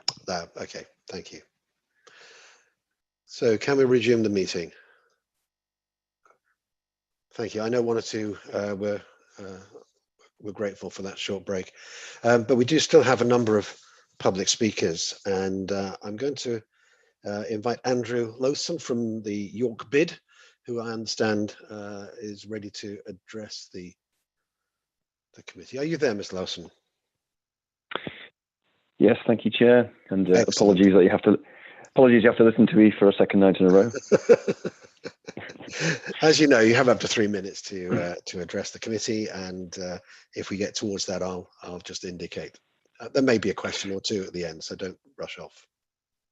Thank you. No problem. Yeah, I'm speaking tonight, not necessarily on details of the scheme, rather on the York Central project as a whole to the York economy. City centres across the UK are changing. They were changing before COVID-19. What COVID has done is increase the speed of that change. And as a result, cities are having to move quickly to ensure they're not only coming out of the pandemic in the best health possible, but they also have long-term plans that are fit for 21st century living. Before COVID, we knew that large-scale retail model that many cities are currently designed on was failing. In the first half of 2020, near on 8,000 retail and leisure businesses were lost on UK high streets, according to a recent report from the local data company. And by the end of this year, that figure is predicted to be as high as 18,000. It is likely that some of this retail stock will be repurposed, so we have more people living within city centres. But local authorities across the UK are looking at what major infrastructure projects are feasible to breathe new life into their communities. York Central is the type of development opportunity that many other cities would be very envious of. It is the mixture of residential accommodation, office space, and public realm that people want to be part of. Despite the COVID pandemic leading to increased levels of home working, this hopefully short-term trend should not detract the fact that York desperately needs Grade A office space. In fact, recent ONS data shows that businesses are beginning to see productivity issues associated with home working, particularly in the area of new business development, where virtual meetings cannot replace that face-to-face. The link between York Central and the traditional city footprint have a great potential to complement one another. York Central gives opportunities that are simply just not possible in our current city centre floor print. For example, we know that green open space is an increasing priority for people. The permanent public realm proposed by York Central will create a place that people want to live, work and dwell. This project will also send out a statement of intent that York has ambitions and is a great place to live and invest. The city's transport connections have already been talked about tonight. York is surrounded by fantastic countryside to rival any UK location, and we know that the government continually talks about wanting to invest in the north. I've recently been appointed to the government's High Street Task Force in an advisory capacity, and in early meetings I keep seeing examples of Stockton-on-Tees, just up the road, as a town that has a clear vision for repurposing an outdated part of town to re-energise the surrounding community. I want York to be talked about in the same light, and I think York Central is a clear driver for doing this. It's a project that can be a catalyst for recovery, but also a project that complements the current city centre by introducing new businesses and people to evolve the great business community that already exists. Thank you for your time. Thank you. Are there any questions? It seems not, so thank you very much. We do appreciate your contribution, and by all means continue to follow the course of this meeting through the live stream. But thank you. Thank you.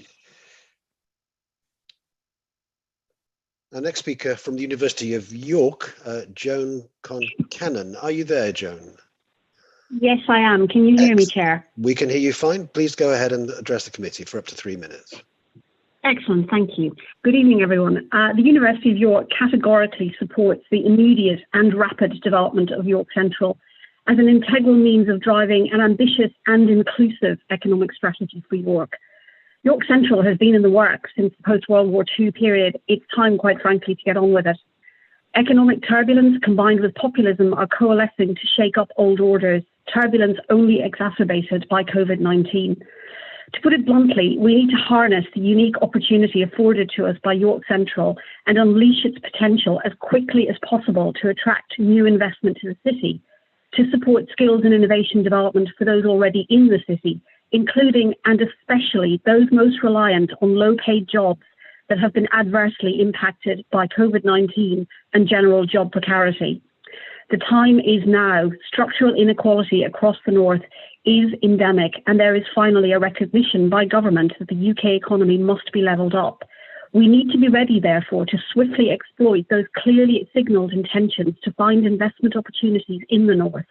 If we don't, there'll be plenty of other UK cities who will jump in. York Central is, to coin a phrase, almost oven ready, so please let's not delay any further. The York Accelerator report published yesterday highlights a burgeoning startup sector in the city struggling to find the appropriate innovative spaces to foster growth. We know that the city already struggles to retain graduates. There's a significant opportunity to mimic the development at King's Cross, less than 2 hours down the rail track, to create a vibrant knowledge hub that can grow existing strengths in new technologies, digital creativity, cybersecurity, autonomous systems and robotics, the bioeconomy, and education businesses, offering new employment opportunities, driving productivity, and importantly, driving opportunities for significant inward investment to deliver long-term benefit to the city. We need to ensure that the decisions we make now prioritise long-term inclusive economic benefit through an innovative, beautiful, and ambitious architectural vision for York Central that harmonises prosperity and happiness and well-being strategies, rather than going for utilitarian short-term outcomes. That's surely what it's all for. We are a university for public good, and in that context, we believe the time is well past getting this development moving. We're utterly committed to playing our part in helping to deliver an ambitious York Central development that positions us as a pioneering city that delivers on our promise and our potential. Thank you. Thank you. And it may be there are questions, but at the moment I don't see any members indicating. So thank you very much. And by all means, watch the remainder of this meeting through the live stream. But thank you for joining us. Thank you. We move on to towards the end of this period of public speakers with a number of speakers on behalf of the applicants themselves. The first of those is Ian Gray of Homes England. Mr. Gray, are you there? Can you hear us, and are you ready to address the committee? Yes, can you hear me okay? Absolutely fine, go ahead. Thank you. Good evening. My name is Ian Gray and I'm the Project Director for the York Central project on behalf of Homes England and Network Rail. Both of these key landowners that I represent are leading the delivery of this critical project for the residents of York, its businesses, and the significant numbers of visitors to the city. I'm speaking to you today to express our continued support to the City Council in its delivery of the first phase of the necessary infrastructure to really maximise the strategic economic development site. The York Central project is a phenomenal, long-standing development opportunity for the city, right at its heart. It has the ability to create a new quarter for the city centre and provide an inclusive, sustainable residential and business community for the city as a whole. This project will significantly provide an opportunity for sustainable city living with 2,500 homes, including over 500 affordable homes. It will be the catalyst in driving economic growth through the diversification of the local economy, increasing economic resilience. It will provide over 6,600 new jobs by redeveloping a centrally located, derelict brownfield site adjacent to the mainline railway station. The effective partnership working by the City Council, Homes England, Network Rail and the National Railway Museum has secured so far over £125 million of public sector investment to deliver the award-winning master plan-led scheme. This investment has only been confirmed following the award by this planning committee of the outline planning consent in 2019. Further public and private investment is coming and is being attracted to the scheme as a direct result of the certainty of delivery that the outline planning consent has given and the grant funding commitments. This positive position is in complete contrast to the previous decades of uncertainty that have caused a blight on the city's development. This reserve matters application, if approved, will secure the key primary infrastructure required to unlock the complete opportunity that the site finally offers for the city. This major infrastructure investment in York ensures the delivery of the 2,500 homes of various tenures and sizes, the 1.2 million square feet of complementary commercial uses for the city centre, the provision of improved new routes for integrated transport, including dedicated cycle lanes and faster and more effective park and ride bus routes, the creation of a significant new urban park, and the ability to relieve the existing pressure on the Salisbury Terrace, Kingsland Terrace and Leeman, Rhode Island communities. This infrastructure is critical in setting the tone in terms of the quality of the place for the rest of the scheme, as outlined in the approved design guide. The direct grant funding of £77.1 million from the central government to implement the infrastructure that is the subject of this reserve matters application is, however, time limited. And as such, it is imperative that we continue the positive delivery of this significant city project. Many other northern cities who applied for this infrastructure funding did not secure it in comparison to York. Implementation delays are likely to cause uncertainty with public sector funders, with other similar strategic projects waiting in the wings to pick up the direct central government grant funding if this project begins to falter. We ask you continue to see through approval of this planning application the sizable grant funding for the primary infrastructure to begin the process of creating a quality place for the city that supports the planned economic, social and community redevelopment of York. Thank you. Thank you. I do see one or two questions. Councillor Pavlovic and then Councillor Eyre. Councillor Pavlovic first, please. Thank you very much, Chair. And thank you, Mr. Gray. On behalf of the developers, you state that this is time critical, I think, to paraphrase, and that it's urgent that we agree this application tonight. I may be one of the very few people that remember that have watched the last outline planning application, which also said it was time critical, and that was in March. And the funding was allocated when? The confirmation was August this year. This year, yeah. And secondly, you state that that the funding is at risk. To what extent is it at risk? The funding's been allocated. What I've said is that the funding is time limited, so we have a timescale in which we have to deliver the infrastructure, which is critical. And also, if we are seen to be delaying and we do not secure planning consent, clearly we will not be able to secure that funding within that timescale because we won't be able to deliver it. So if we are deferred or we go into appeal situations, we won't be able to give them the confidence that we can deliver the scheme. Therefore, as you will see and you'll have heard from the business community tonight, absolutely imperative that other cities who are available to use this funding in the current climate of levelling up, etc. agenda are not there waiting for us to be faltering. We need to be getting on with this, driving this project, which has such a big opportunity for the city. We don't want to even give them any idea that this project is not happening. Otherwise, there will be considerable doubts coming into central government. I know the irony is that we've been waiting for this funding, as you said, to be approved, but now we are under pressure to ensure that that funding is actually delivered, and we have targets to hit by the end of this financial year and for the next 2 or 3 years. Okay, notwithstanding that funding is not a planning issue, but I suspect you're just making the general point. Councillor Eyre. Well, sorry, did you want to respond to that? I think the general point is if we don't achieve the planning, which of this reserve matters application, which goes back to the original outline planning consent. If we don't achieve that, then there is doubt as to whether we will be able to deliver the infrastructure and then, as I've said, maximise the phenomenal opportunity for the whole of the city. Thank you. Councillor Eyre. Thank you, Chair. It was a similar question in a slightly different way, and I think anticipating the conversations around deferral, I was thinking in terms of risk and reward. So my question is, if it was delayed for 3 months, say, what could actually be achieved in that 3 months versus the potential risks of the project? If it was, say, deferred for 6 months, what would actually be able to be achieved, and what would be the risks of that? I'm supposed to take it towards 12 months, because I think my concern being that some of the issues that people wanted to be deferred with wouldn't be addressed within a 3-month period. Therefore, if they were to be addressed, they would probably have to push out to 6 months. So what could be addressed within 3 months, what would need to be addressed within 6 to 12 months, and what are the particular risks of those two different lengths of delay?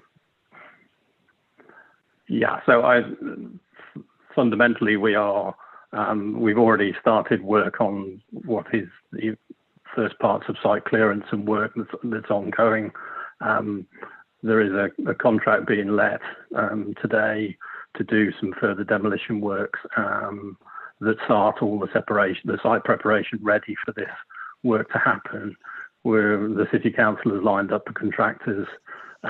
Should this get approval, then we need to be pushing those buttons quickly to get going. The delay will actually cause us significant cost, because there will be, if we did push those buttons at a later date, whether that's 3 months or 6 months down the line, we will have what's known as compensation events. So contractors will be bringing in additional costs for the time delays for unforeseen deferrals, if you see what I mean. So there's that element of it. Equally, the Ministry, MHCLG, are pressing us to, as I said, deliver the funding and spend the funding and get on with it. We actually have a £5.6 million target to hit by the end of March, and so my previous comments about the funding. There is anything additional that we can do, I don't think, in the planning application, or any further information that we can give that hasn't been considered already by the planning officers, or is within the control of the planning conditions. But our consultant team can discuss that with you with later speakers if required. Thank you. Councillor Lomas, you have a supplementary on this, and I'll come to you in a moment, Councillor Waters. Thank you, Chair. I just wanted to make sure that I'm properly understanding what I'm listening to, because Councillor Eyre has just talked about the need to anticipate a conversation about deferral, and then he went on to talk about things that could be achieved and what would be the risks. I am aware that as a member of the executive, Councillor Eyre will have been in many conversations with the York Central groups around this, and I just want to make sure that he's not in possession of information that's not being shared with the committee, and that he's not been part of any discussions that we're not aware of that are material to our decision this evening. Councillor Eyre, you may want to respond to that. Not at all. It's a simple question about what the impact of a 3 to 6 month delay would be, and what could possibly be achieved in that 3 to 6 months in terms of what can't be done in terms of conditions. Thank you for that clarification. Councillor Waters. Thank you, Chair. It was a question relating to, this full infrastructure application as a whole. If it was considered as a jigsaw that's been carefully crafted together, what would be the impact if a corner of that jigsaw was found that the parts wouldn't fit together, and what impact that would have for the rest of the whole application? And I'm speaking mainly with regard to the Leeman Road proposals. What happens if the stopping up order isn't successful And how does that impact on all the rest of the transport assessments, assumptions and proposals? Okay, I'm not 100% sure that's a question to put to this particular speaker, but the speaker Richard might want to. Bickers is, yeah, down as highways. Yes, we'll come on to that later. We might have the opportunity to. We will again have the opportunity to talk to officers of the council. I'm sure, Councillor Waters, you'll pick that up at that point. I hope that you will. Councillor Craghill, you've been patient there. Thank you. My questions are about highways. I wasn't quite sure how this was going to work. There's a whole list of people from the applicant listed, but I'm not sure if I'm supposed to ask one of them now or if they're going to speak separately. As I understand it, we have three speakers with others standing in the wing so that they can bring them in if the question is better answered by those with particular expertise to address the question. So why not give it a try at this point, Councillor Craghill, and see how we go. Okay, so obviously this reserve matters application is about the detail of a lot of the highway layout. So that's what my questions are going to attempt to be about. So I suppose I wanted to go back partly to a couple of things that were raised by Kate Revilius from the Cycle campaign. I'll probably stop you there, Councillor. I think it probably would be best if you did talk to the technical people from the highways, which will be Niall Burke from Arup, who will be speaking after me. I think it's probably better because I could give you a general view, but I think you want to be into the technicals about the circulars. A little bit. Yeah, that's fine. Probably a better way of doing it. Yeah. Okay. Then it seems probably the sensible thing at this point, and it may be that coming back to your question, Councillor Waters, it may be an opportunity here if we move on to our next speaker, Neil Burke from Arup. And can you hear me? Are you able to address the committee, Mr. Burke? Hello. Yes, can you hear me now? Excellent, excellent. We can hear you. Good evening. Please go ahead, and you have 3 minutes to address the committee. Thank you and I very much. understand that you'll address technical matters. Go ahead. Yeah, thank you very much, Chair. My name is Niall Burke, and I'm a civil engineer with Arup, working on behalf of the York Central Partnership. This scheme will create a new gateway to the York Central development, and this is the essential first step in enabling the development of York Central. The scheme has been designed to incorporate the principles for inclusive design to provide accessible, safe, and attractive access to form links to and through the development, and to include accessible drop-off points for people arriving by public transport, cars, taxis, and buses, so that walking distances are reduced to a minimum. The new access will connect Waterend to the Lendal Gyratory with a bridge over the East Coast Main Line, and it will provide new routes from Leeman Road and Kingsland Terrace to enable the future delivery of York Central development and to deliver a safe and effective movement strategy. The scheme will significantly enhance sustainable forms of travel in this part of York and has been designed in accordance with the latest national guidance on cycle infrastructure. Importantly, this project will create over 1.5 kilometres of new footways and segregated cycle lanes within a landscape setting, and will provide a new foot and cycle bridge adjacent to Waterend. The Marble Arch Tunnel will be dedicated for pedestrian use, and cycles will be relocated onto a segregated cycle lane within the Leeman Road Tunnel. The main junctions have been reconfigured to prioritise cyclists, and additional signalised crossing facilities have been included at Waterend and Cinder Street to supplement the existing controlled and uncontrolled crossings at regular intervals along the access corridor. Additionally, the scheme supports public transport by including a dedicated bus lane to prioritise movement of city-bound buses through the commercial quarter, new bus stops at regular intervals along the access corridor, a bus hub to the south of Museum Square to serve the Railway Museum, York Station, residents, workers and visitors, 2 new coach set-down bays adjacent to the Museum Square for groups visiting the National Railway Museum. The road and traffic impact of the new access was considered and approved in the outline planning application. The environmental statement, transport assessment and travel plan demonstrated the new access would generally mitigate the development's impact on the highway network. Mitigation measures were identified at a number of junctions on the highway network, and this mitigation was built into the outline planning permission. This includes measures to reduce trips through enhancing public transport provision, improving pedestrian and cycle links outside the site, minimising parking ratios on site, and applying various travel planning measures. Any residual effects were fully discussed and considered at the time, and it was considered the impact on road safety would be negligible. As part of this application, we've reassessed our transport assumptions and updated the traffic flow data to reflect the very minor changes to the access proposals. This review concluded that there was no change to the previously agreed impact or mitigation measures set out in the OPA. The proposal is therefore fully compliant with the outline approval. I therefore ask you to accept the recommendations of your officers and approve this application to enable the delivery of York Central. Thank you. Thank you. Councillor Fenton, you have a question. Thank you, Chair. Thank you, Mr. Burke. I'll repeat a question I asked earlier to a highways officer who thought it would be better addressed to yourself. It goes back to the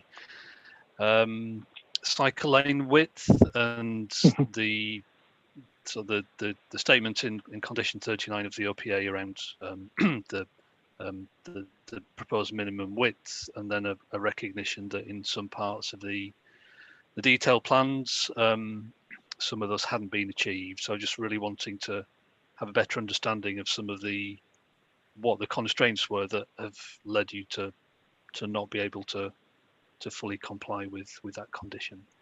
Thank you. Thank you very much, Councillor Fenton. And I think this point was also raised by Kate Revilliers.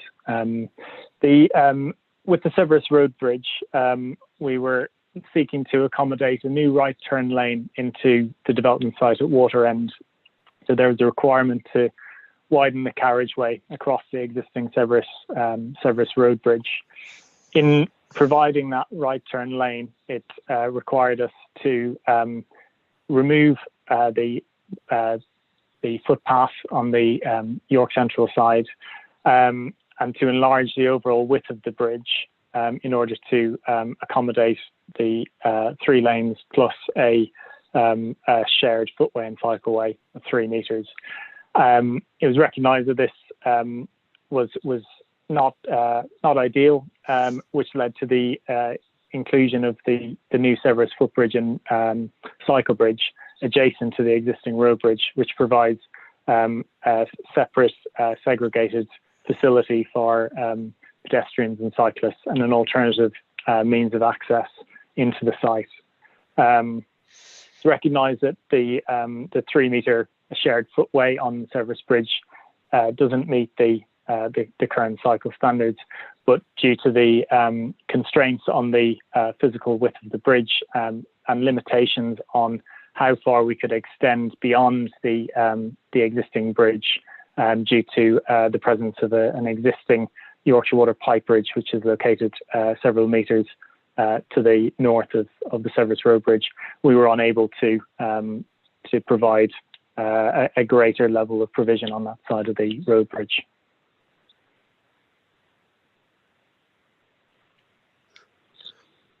Councillor Craghill. Okay. Thank you. Councillor Craghill, go ahead with your question, and then I'll give opportunity then to Councillor Waters, because it may be that the speaker would like to comment on the question that was asked, and then Councillor Powell a bit. Councillor Craghill. Okay, so just following up on that question from Councillor Fenton. I mean, this comes up in various places that there are constraints on site constraints and available land, which is why you feel you've had to compromise on the width of cycle lanes and sometimes pavements as well, footways as we call them. On this one in particular, say at Water End, on the bridge, presumably you could take, no, you say there's a Yorkshire Water pipe, so that's obviously is in the way in one direction. Could you not have taken some space from the carriageway in order to make the cycleway compliant with LTN 120? Because we're trying to, we're working on an existing structure, we were unable to provide that additional width. We're already extending the existing width of the footbridge by by approximately a metre, so 500 millimetres either side to achieve the provision that's included in the current RMA proposal. And by encouraging cyclists and pedestrians to utilise the new footbridge, there is an alternative means of moving across that bridge. And to enhance that, we've included a further signalised crossing to enable pedestrians and cyclists coming from the south, from the west from Holgate to utilise signalised crossing to cross onto the new footbridge and then into the site or onwards to other destinations around York. I suppose what I'm getting at is could you not take some of that space by making? Could you not make that space by making the carriageway less wide? No, we did explore whether we could reduce the carriageway width, but we're already at a minimum carriageway width, so we couldn't reduce any further. We're down at 3 metres per lane for one westbound, one eastbound, and one right turn lane. So we've got effectively three lanes moving across the bridge, plus then the 3 metre shared footway and cycleway. Why do you need the right turn lane? So in order to move vehicles through the Water End Junction and to provide facilities for vehicles turning right into York Central, we've got a lane which also allows vehicles to move past those turning vehicles and to continue along the Water End highway. So essentially, because vehicles are being prioritised over cycles and pedestrians.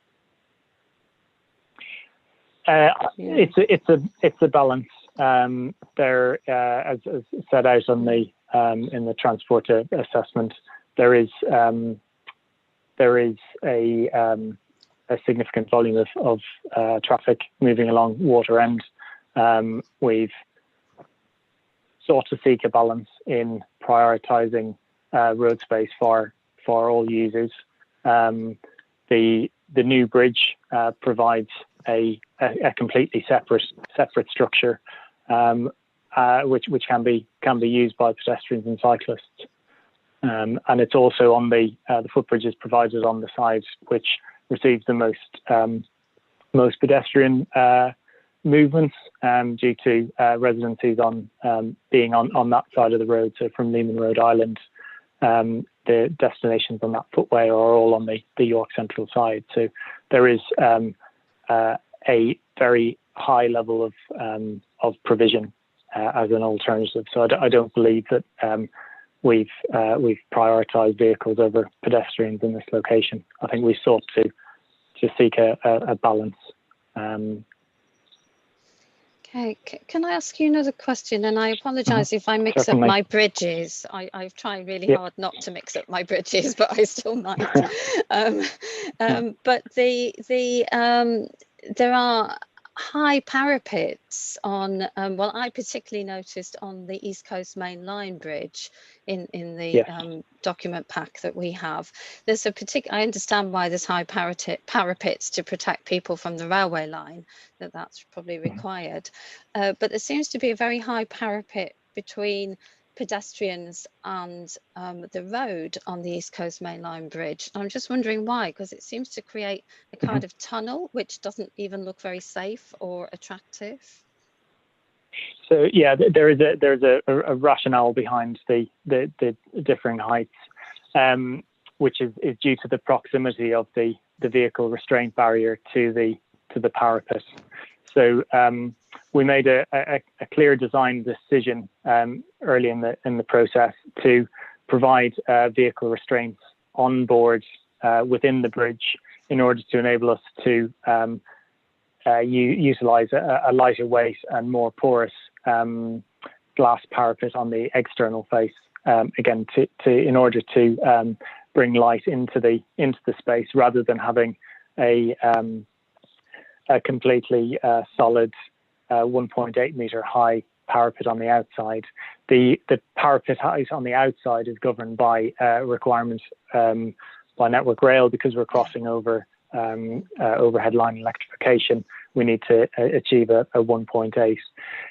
When we then looked at the vehicle restraint barriers, we're using a standardized vehicle restraint barrier system, and in the event that a high-sided vehicle were to strike the vehicle barrier at speed, the vehicle will tilt over the barrier, and that's a vehicle intrusion beyond the front face of the barrier. On the pedestrian side, which is the narrowest side, the vehicle intrusion width is there's a potential that a vehicle may strike the top of the parapet, of the glass parapet. So we maintained a higher vehicle restraint barrier on that side. On the opposing side, which is adjacent to the shared cycleway and footway, because the bridge parapet is further away, the vehicle intrusion can be slightly larger. So that's enabled us to lower the vehicle parapet on that side. Okay, very technical. Yes, on the Severus, Severus Bridge, you have 3 lanes of traffic and a pedestrian walkway that doesn't seem to have any barrier at all. It's just a bit confusing, really. Yeah. So on the Severus Road Bridge, we are utilising the parapet as the vehicle barrier. So that will be on the road bridge itself. Though we will be providing a 1.8 metre high solid barrier adjacent at the north side of the walkway.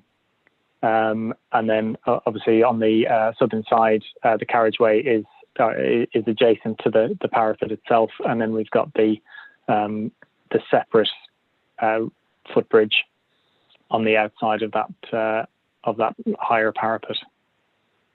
Right, I don't quite understand that, but I do have a bit of concern about how pedestrians, when it's built and in practice, how pedestrians are going to feel about using that sort of tunnel arrangement.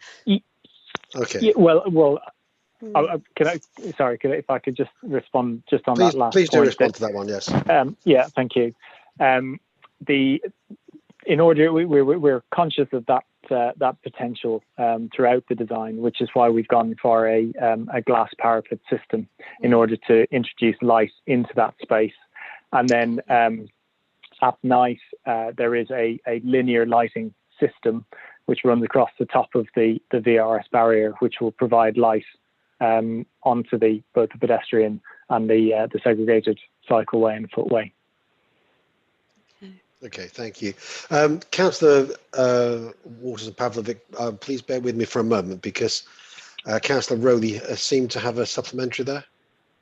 Thank you, Chair. It was, again, coming back to Councillor Craggill's comment there, on that East Coast Mainline Bridge, you have got the pedestrian area that we've been talking about, but obviously you mentioned that there's a foot and cycle path the other side of the bridge, and I guess my concern, as is Councillor Craggill's, is that will people just go to the other side of the bridge, given the reservations that they might have of using what's been referred to as the tunnel with the high parapet? So I suppose we have tried to improve the attractiveness of the cycleway and footway on the opposite side of the bridge. It's flanked by Millennium Green, so it will be a more attractive route. And the intention was to encourage pedestrians to cross at Waterend and onto the Millennium Green side of the route, and to utilise that shared facility. We were conscious that some people may wish to continue on their journey on the south side of the bridge, which is why we've maintained a pedestrian a pedestrian walkway on that side of the bridge. But we have certainly tried to encourage users onto the other side of the bridge, because it also provides greater connectivity and views across the York development site and towards the Minster as well. Please continue, Councillor Rowley. Thank you, Chair. Sorry, Mr. Burke, I think you've probably just confirmed what my concern was, that actually you've made it so attractive on the other side of the bridge that the side of the bridge that has the high parapet, in a sense, it will just become almost a walkway that has tumbleweed rolling through it. I just don't understand. You've made a good argument about the other side of the bridge, but you've not really answered my question about the side of the bridge that we've been referring to. Well, we've tried to manage that tunnel effect, as it's been referred to on the call, by utilising that a glass parapet and allowing light to come through the parapet and into that walkway to counteract that potential. Okay, thank you very much. Do bear with us for a little bit longer. I don't know, Mr. Burke, whether you heard the question that Councillor Waters put earlier, and I sort of held it off for a bit. Councillor Waters, do you want to just put that question again briefly to see whether there may be a response to that? Well, I'll probably summarise it a little more bluntly, so it's a bit easier. How critical is success of the stopping up order and the Leeman Road changes to taking all this forward? I.e., if you weren't successful with that stopping up order, would it involve changes to the infrastructure that's in front of us today? Okay, thank you. Can I defer that to Chris Jones, please, who's also on the line, just with regards to the stopping up order in particular. Okay, please do.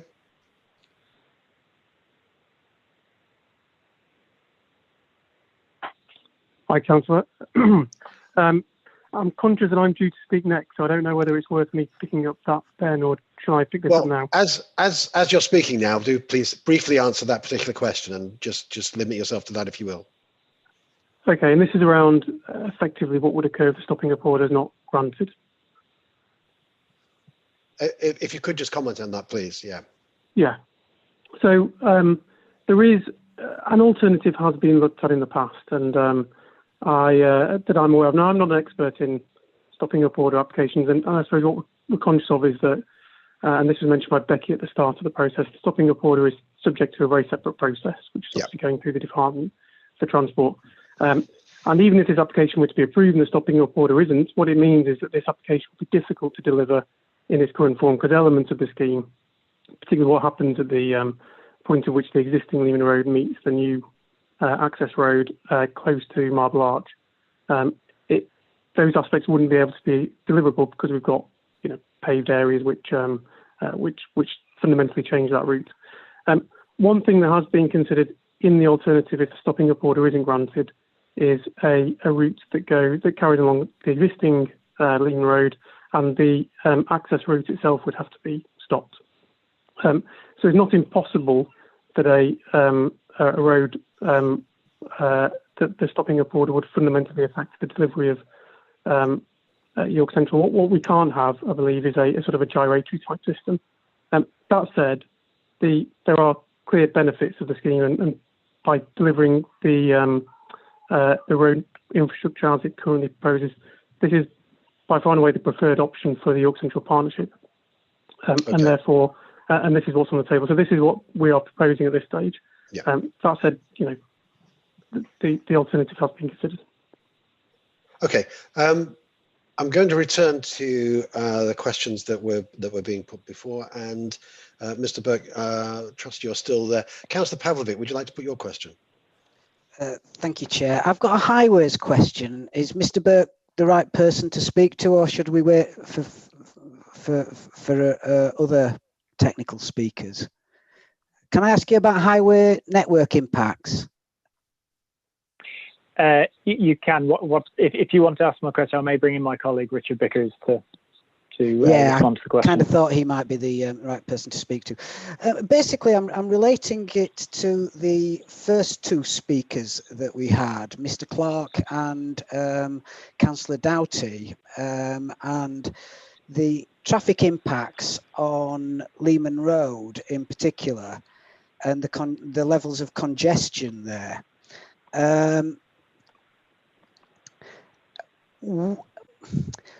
How are the levels of congestion that are referred to in paragraph 5.12, as well as Leeman Road, how will this impact on the overall success of the scheme? It states the water end corridor between the A59 and A19 would be at above its theoretical operational capacity, meaning it will be saturated. The modelling shows that there would be doubling of journey times, extensive lengths of slow and static traffic with average speeds falling below 10 miles an hour. And I think these were the points that Mr. Clark was making in respect of the existing situation on Leeman Road, and that would displace additional traffic into the surrounding area. So how are you addressing that? Thank you very much, Councillor. Chairman, if I may bring Richard Bickers into the call, he's waiting on the line so he can. Please do. Please do. Yeah, thank you.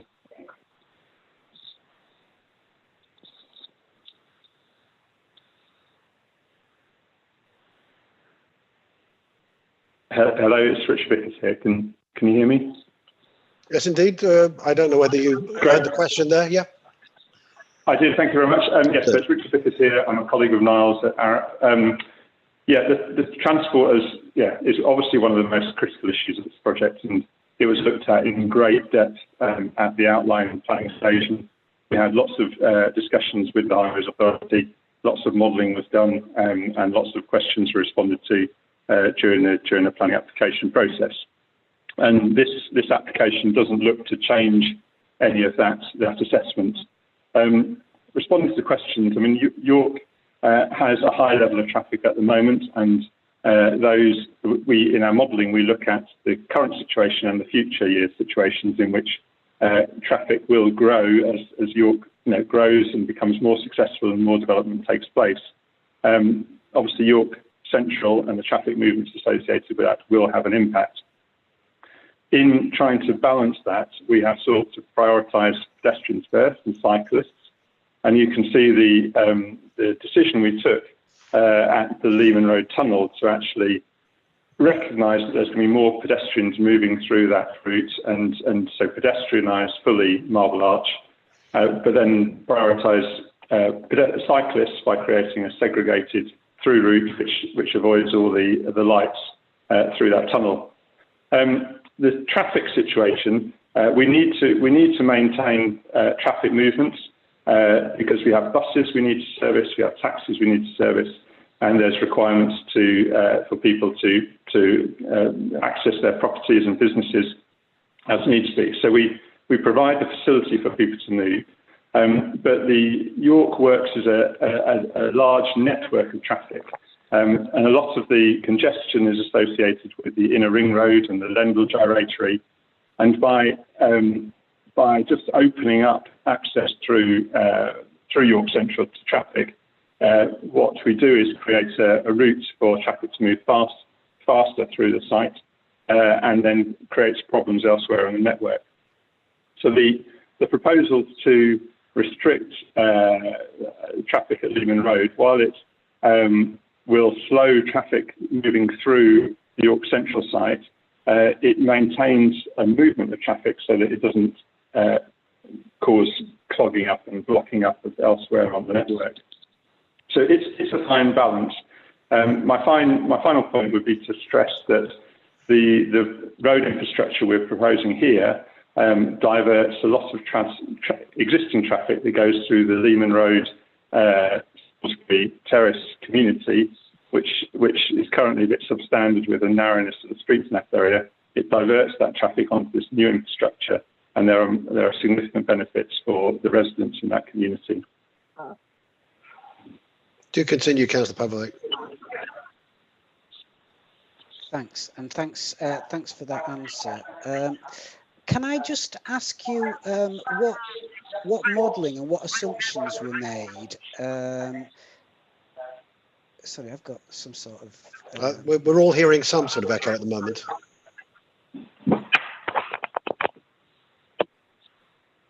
Please continue, Councillor Pavlik. Hopefully it's sorry. resolved. Yes, thank you. Yeah. Oh, it's gone. Yeah, that's great. What the modelling that was being used, we already heard about what the current levels of congestion are, and you've made reference to them. We're talking about potentially 2,500 additional homes. Has the other developments in that on that side of the city that would be using that road been taken into account when you did your overall traffic congestion modelling?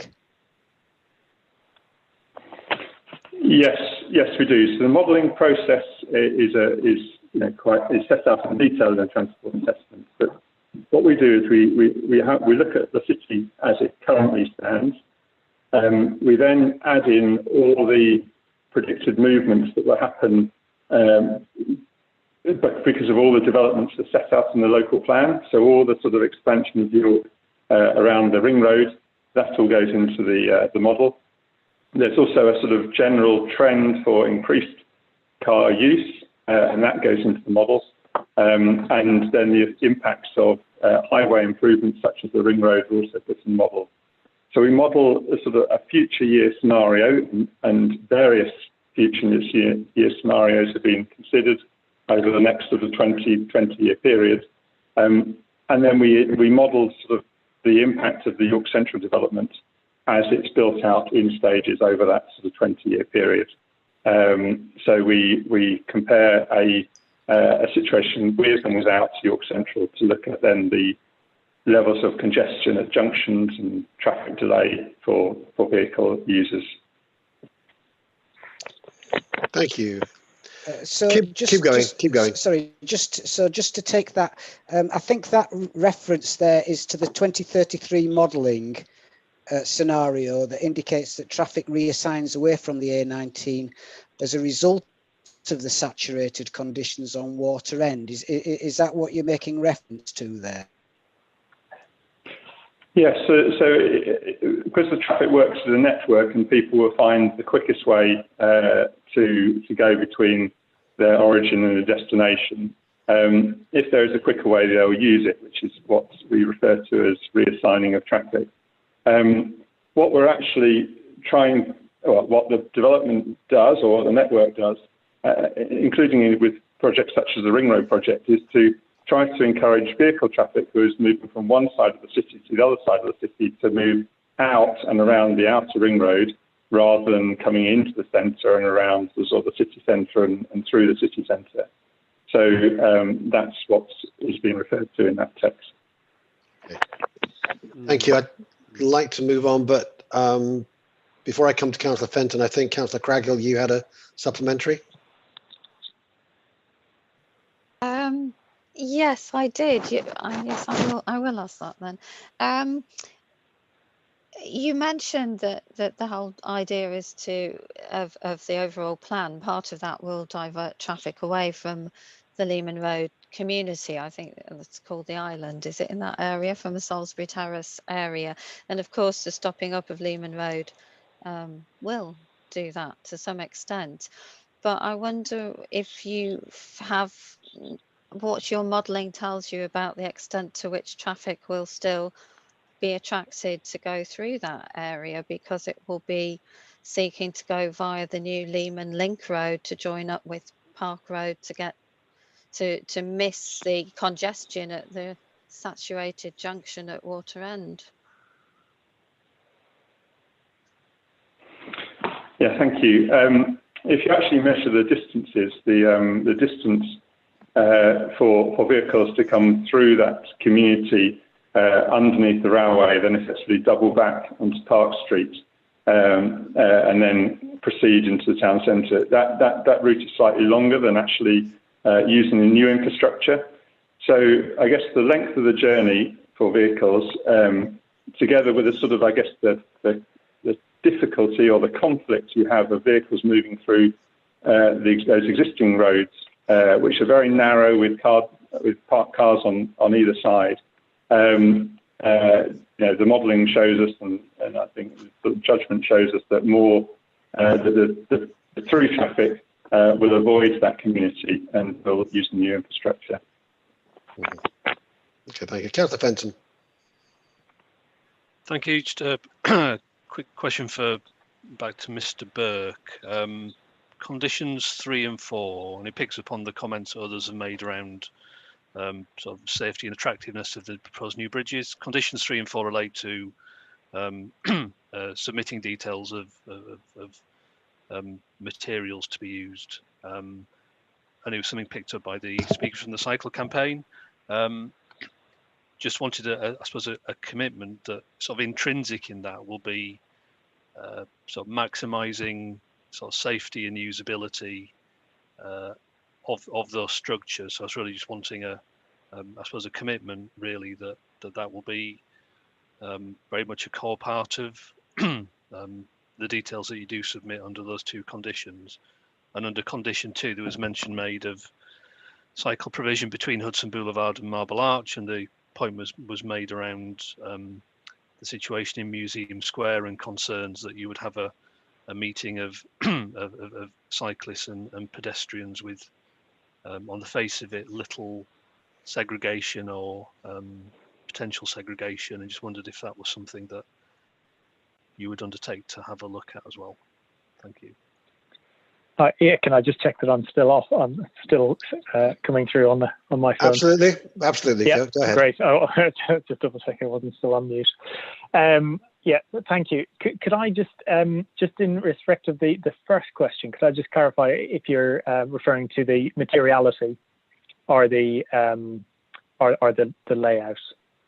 Well, I suppose it's a combination of layout, materials, lighting. Just picking up on the comments that the public speaker made and that other members have made. Yeah, so absolutely, the partnership is committed to ensuring that what comes forward as part of this first phase is of high quality. It's essentially we're creating a front door to the development, and it's in everybody's cognizance that this will set the tone for the development going forward. So it's absolutely important for everybody to ensure that the quality is as high as possible. So yes, that will be invested in from day one. Okay. Thank you very much. Did you have some follow-ups? Sorry. Well, it was just in the second part of that question in relation to cycle provision in Museum Square. So sorry, go ahead. Yes.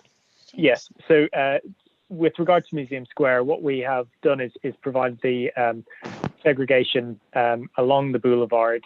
There is a short gap in that as it moves through through the edge of what will be Museum Square before entering into a further length of segregated provision linking into Marble Arch. That area will be redeveloped under a separate proposal coming forward as part of the NRM and Museum Square improvement works, and as part of that, the movements will be reassessed to address the concerns that have been highlighted earlier by both yourself and the earlier speaker. Thank you. Councillor Pavlovic, again, you have a further question?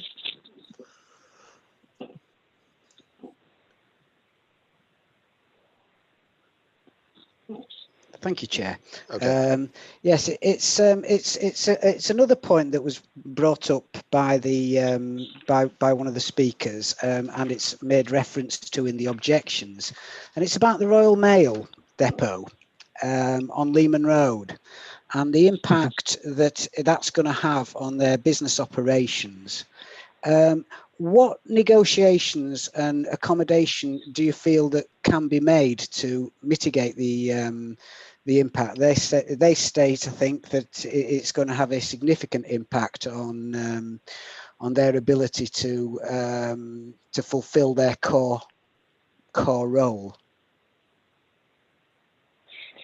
So I suppose in terms of the proposals within that area from Leeman Road Tunnel through to the gyratory, we've sought to balance the reallocation of road space, but to maintain access into and out of the Royal Mail. So we've slightly widened the footway on the hotel side of Leeman Road in order to increase its width.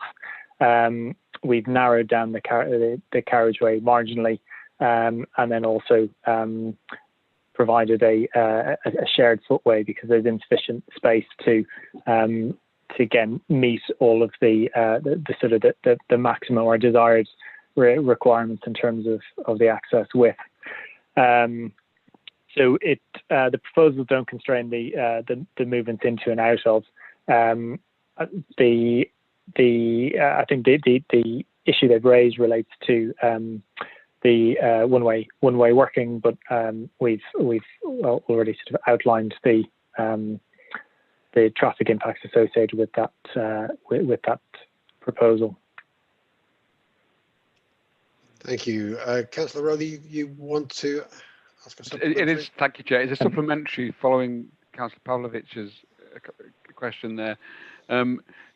Obviously, Royal Mail are going to be affected. One of the things that concerns me, I don't know if negotiations have taken place with Royal Mail, and it's not so much the operation of the Royal Mail in and out of their vehicles. It's the parcel collection area, and a lot of residents from York.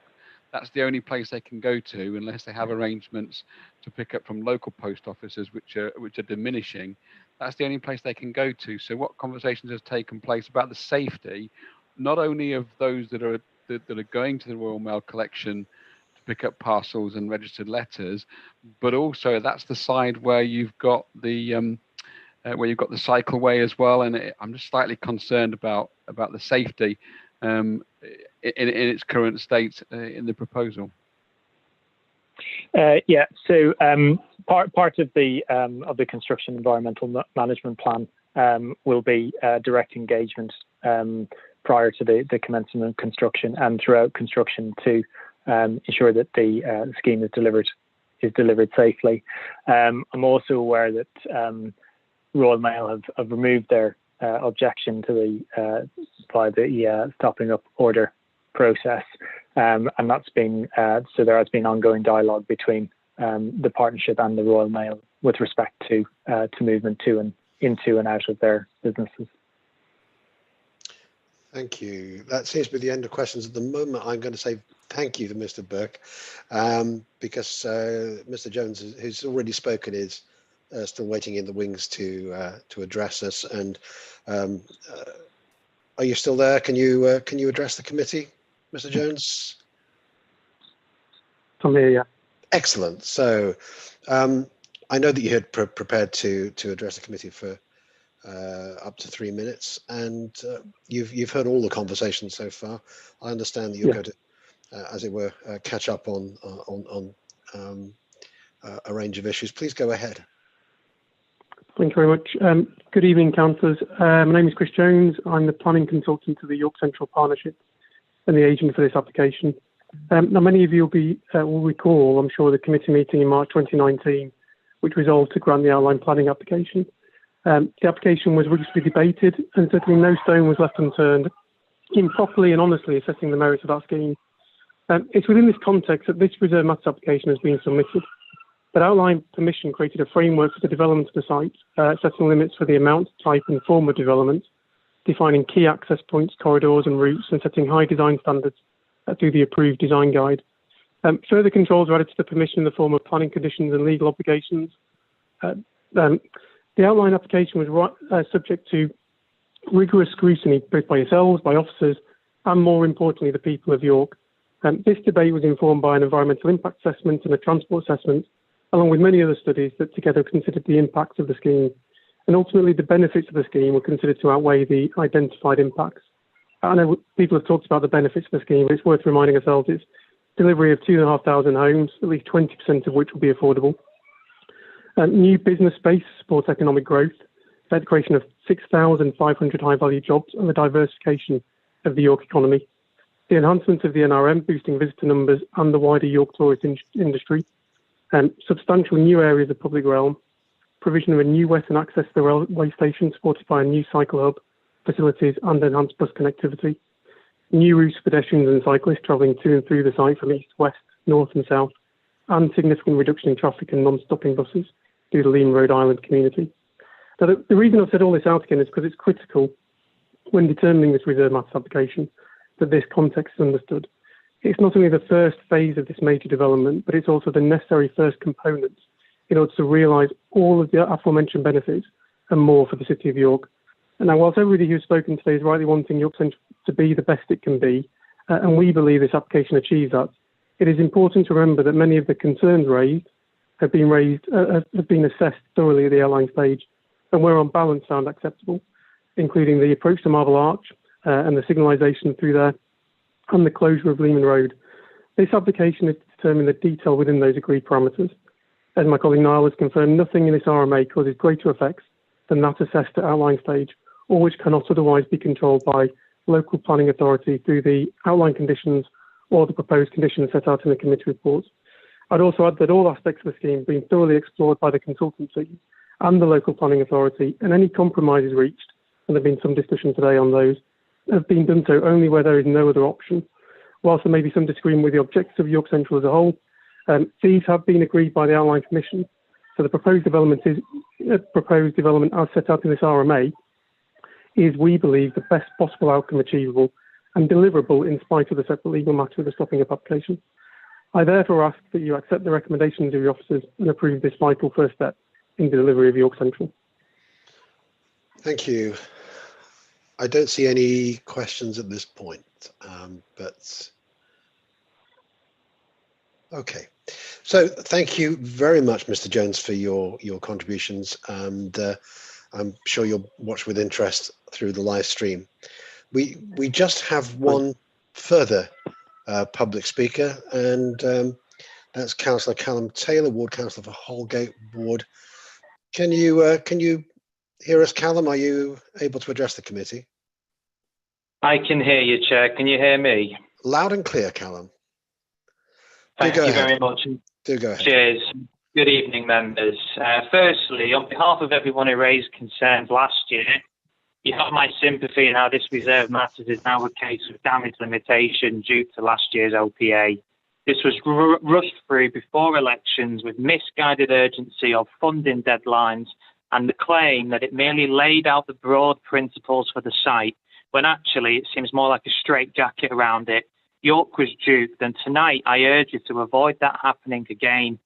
The paper raises the chance of temporary relocation of residents during the works. This wasn't in last year's report and was quietly mentioned in the mountain of supplementaries, which members will not have been proactively provided. I need you all to stress that if this happens, then YCP needs to properly communicate with and properly compensate all affected residents. So that no leverage is lost on this, this needs sorting before any work start. Next, although Leeman Road stopping up order is a separate process to what's in front of you, the two are unavoidably linked and it's absolutely relevant. I'll say why. When scrutinising the road closure, you can't do so without looking at the merits of other routes around the road. When scrutinising the application, you can't do so without knowing what happens to the road. This report disgracefully uses the word when in relation to the closure as if it's certain, but with the public inquiry and around 340 objections still unresolved, it is far from a certainty. If the closure is rejected, this changes the plans in front of you because the NRM won't then give up land on the south of their site as they won't have land, i.e. the road, given back to them in return. To fully consider what's in front of you, you need to know the detailed possibilities on this issue before even thinking about approval. Lastly, on traffic, if we imagine we only proceed with tonight's proposals and nothing else, the impact on the surrounding road network will still be bad enough. Things are bad enough right now. If we go back to reality and you add in the 2,500 homes for the site and traffic from other sites north of the city centre, we just can't allow this. I'm wrapping up now, Chair. I know that earlier near misses on York Central drives a just get it done mentality. I want it developed too. But as we've learned elsewhere, when you just want something done and care little for what done looks like, there's nothing bold or ambitious about it. It's bad development and it fails communities. The council and its residents should not be bounced for the second year running. If you care about the outstanding issues but don't want to block the plans, the best you can do is defer the application until they're bottomed out. However, if this is not an option, it should be rejected until they, the partnership, meaningfully respond. They've had all the time in the world, and these problems are of their making, not yours or ours. It's their making. Thank you so much for hearing me out, and good luck with the rest of your meeting. It's a long one by the looks of it. Well, don't rush off. I'm sure there are questions. Sure, yeah. Certainly there are questions because Councillor Eyre has a question. Please go ahead, Councillor. Thank you, Councillor Taylor, and I can confirm, I think, that I haven't had any conversations with you as executive member, but I did suspect from the list we were given of speakers that you would be suggesting deferral. I asked the same question of the applicant. I would probably ask of you is, if you're looking for deferral, what sort of period of time do you think it should be deferred for, and what would you hope to achieve in that period of deferral? I think most significantly, out of all the outstanding issues, Councillor, the deferral will need to be as long as it takes for the stopping up order issue to be resolved. And that sits with the Department for Transport. But I do suspect that if the York Central Partnership were to actually reach out to the affected and concerned communities, that process could be sped up. And indeed, a lot of the outstanding objections would be withdrawn. That offer to reach out is yet to take place. So we're currently in the hands of the DFT. But that's the one big, if you like, line in the sand that I'd work to. Of course, there's other concerns around traffic, but they can be dealt with, locally. But the stopping up order process sits with the DFT now. Thank you, Cam. I don't see any other questions. So thank you very much for joining us, Councillor Taylor. And I'm Chair, can I just interrupt? Please do. Councillor Waters keeps putting his hand up, and because he's not using the blue hand, I think you keep missing him. I do. I apologise, Councillor Waters. Do go ahead. It was just to thank Councillor Taylor for what he said there. I was going to ask if you'd got any intimation of timescales from the Department of Transport. And I just wondered if he'd picked up on how significant it was what Chris Jones said, that if the stopping up order wasn't successful, the current application proposals in front of us would not be deliverable. I'll try and answer that, Chair. I'll take the second one because I can't remember the first question he asked. But yeah, I did notice what Chris said. It's what we've long had a feeling about. It was intimated to us in one of the early consultation or communication events that took place before the outline application was submitted. But we've never actually heard any of the York Central Partnership sort of say what that might look like. It's been very sort of, if you like, quiet. What was the first question you asked, Mark? Sorry. The first question was, because you're closer to this process, have you had any intimation from the Department of Transport as to likely timescales for the holding of that public inquiry? Okay, thank you. Sorry about that. So all we know from the caseworker that's handling the stopping up order application is that they are looking at how it's going to work and when it's going to take place. It's one of them where the pandemic has turned it upside down, so they're unable to commit.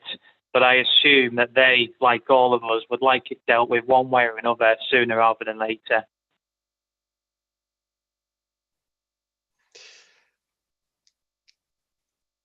Thank you very much. Again, I don't see any other questions. And Councillor Waters, apologies. I just didn't catch you when you were waving your hand. We come then to the end of that section of the meeting, and I imagine that by now members will be ready for something of a break again. Would that be acceptable? We have a short adjournment before we go into the further opportunity to ask further questions of officers and then move into debate and resolve our decision this evening. We'll keep it fairly short. Can we say 10 minutes? It's just about 19:55. If we reconvene at 20:05, just a short break, but it does at least give us the opportunity to have a comfort break. And please turn your videos off. Thank you. Chris, Yes. can I just say again what I said earlier, that my Zoom may go. If it does, I'll come back in through Zoom on my phone. Okay. And I know I need to do that, not to miss anything.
Hello and welcome back.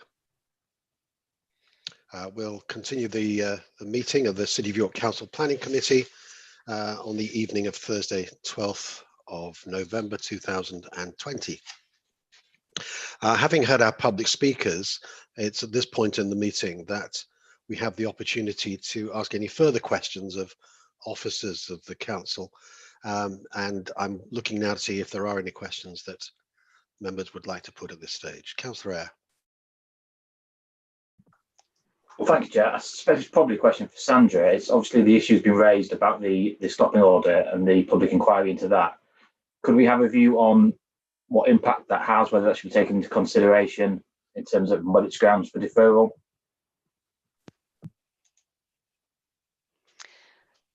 Chair, thank you. Hello. Please go ahead. Please go ahead. I think that also the planners may want to, Becky may want to comment on in relation to this matter, I would suspect. As I've already advised the committee that the stopping up order process is an entirely statutory process. My advice to members is that as a separate statutory process, that and members having already, or the planning committee having already approved and considered acceptable the stopping up through the grant of the outline planning permission, that it would not be reasonable to now put on hold reserved matters until the stopping up, until if and when the stopping up is approved. As I say, it's an entirely statutory, a separate statutory process. Members will be familiar with the regime of statutory processes. For example, they would not, it would not be considered appropriate to refuse a grant of a planning permission for a premises that needs an alcohol license until the alcohol license has been approved. I don't see this as being any different situation here now. The stopping up is not for reconsideration today. Having approved the outline, I don't think that members would be acting reasonably if they now refuse to grant reserved matters until the separate statutory process has been played out. But I think that Becky, Chair, may want to address you on this point as well from a planning or highways perspective. Okay, Mike Slater, I think you want to come in. Cheers. Thank you, Sandra, for the legal position on that. In terms of the stopping up order, whether that takes place or not, I don't think the scheme is flawed by that. The scheme could be implemented. The scheme, as has been described today and in the papers and the plans that you've seen, show, a bridge and a spine road and other aspects there that give connectivity. There's no reason why most of that couldn't go ahead. Clearly, they may, in a worst case scenario, that the stopping up order wasn't granted, there may need to be a modification of some of the junction arrangements near the back of the station and the Leeman Road tunnel. And I guess there'd be a need to have a look at traffic management arrangements in that particular case. But I don't see this is something that would prevent the scheme, 90% of it, from being implemented, shall we say. Becky, would you like to add anything to those comments? No, I think you've covered everything. Mike is right. There's no reason why you would wait for that process to happen when we've said that this scheme is deliverable. And Helene, perhaps you could just come in just to explain, perhaps some of the modifications in a practical sense that may be required on the existing highway arrangements that are proposed, shall we say. Thank you, Mike. Simply to say that obviously at the moment there is still a junction proposed where Leeman Road would have, where Leeman Road is currently joining, and so we would have to modify this junction if more significant flow of traffic were to go through there instead of the road being stopped up. But it would be as Mike explained, a small modification compared to the rest of the scheme in front of you.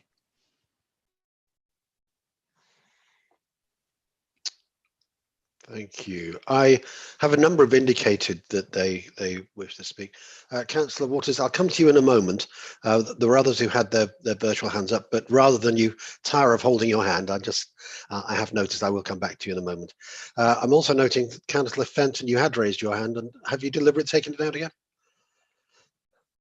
Yes, because Helen had answered the fine, that's question I fine. was going to Okay. Councillor Pavlovic and then Councillor Rowley, and then I'll come to you, Councillor Waters.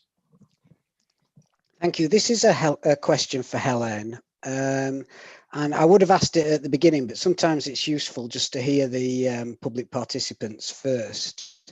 And in relation to something that Mr. Bickers said in respect of reassignment of traffic using the traffic modelling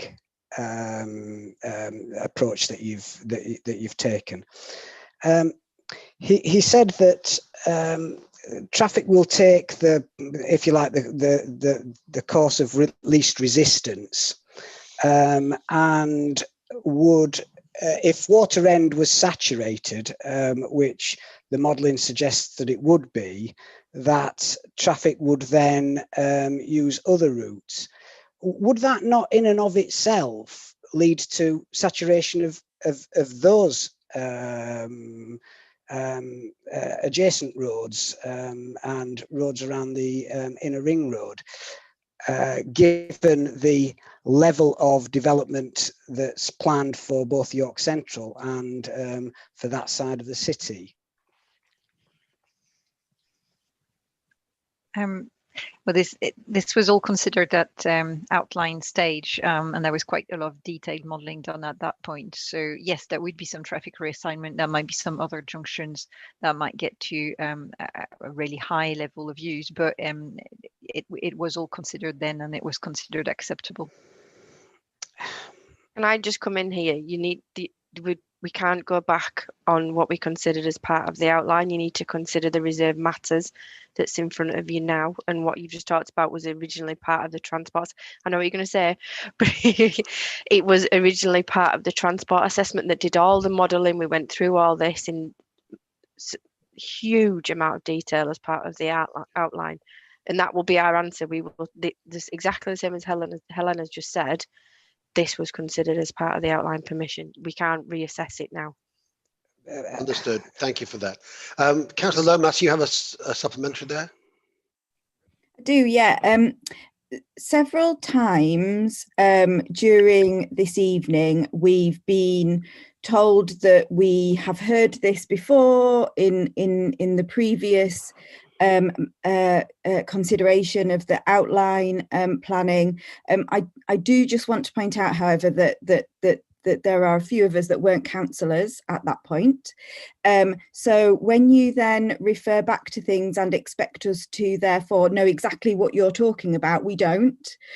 It was made very clear to us when we had our training in order to come on planning committees that we can only consider what's in front of us. So I guess what I'm saying is this is quite confusing. Because we're being told about things that have happened previously and separately, but we always are working under the assumption that we shouldn't consider things outside of what's in front of us and before us on this application. But some of it is so crucial and has been mentioned by all of the public speakers, is in our papers, in the objections that have been lodged. That it is quite difficult to keep this sort of all unravelled. And I don't think it's helpful for us as members to be essentially told off for asking a question, because it's important that we do understand what we're being asked to make a decision on. Thank you for that. Mike, I've seen you raise your hand there. Thank you, Chair.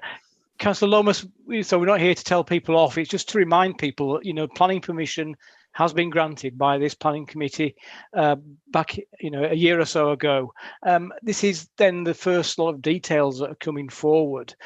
there is a connection here. You have before you, and I took time right at the beginning of the meeting just to remind people of that connection between the Reserve Matters application and the outline. They are distinct, and some things have been set by the Reserve Matters application. And I mentioned, there are 83 conditions, there's a legal agreement, there are informatives. As Becky has said earlier, there's a whole wealth of raft of documents that were considered and approved. The report was 150 pages long, so there is a link through to that, and there are some things that this application doesn't do because they've already effectively been done by the outline planning application. So we're not telling you off, anybody off, but it is just to keep that focus on the matters that you have before you today. Thank you. Councillor Rowley. Chair, I've got a supplementary. I don't know if Councillor Rowley has a supplementary to that. Okay, carry on, Councillor Pavlik. Just to go back to the point that right at the very beginning, Mike, as you quite rightly said, you emphasised certain aspects, and one of them was access, and we are being asked to consider the access routes and the impact of highways. Notwithstanding what was agreed at the outline, we're being asked to agree in this reserved matters issues relating to access. I was asking a question that was relating to access.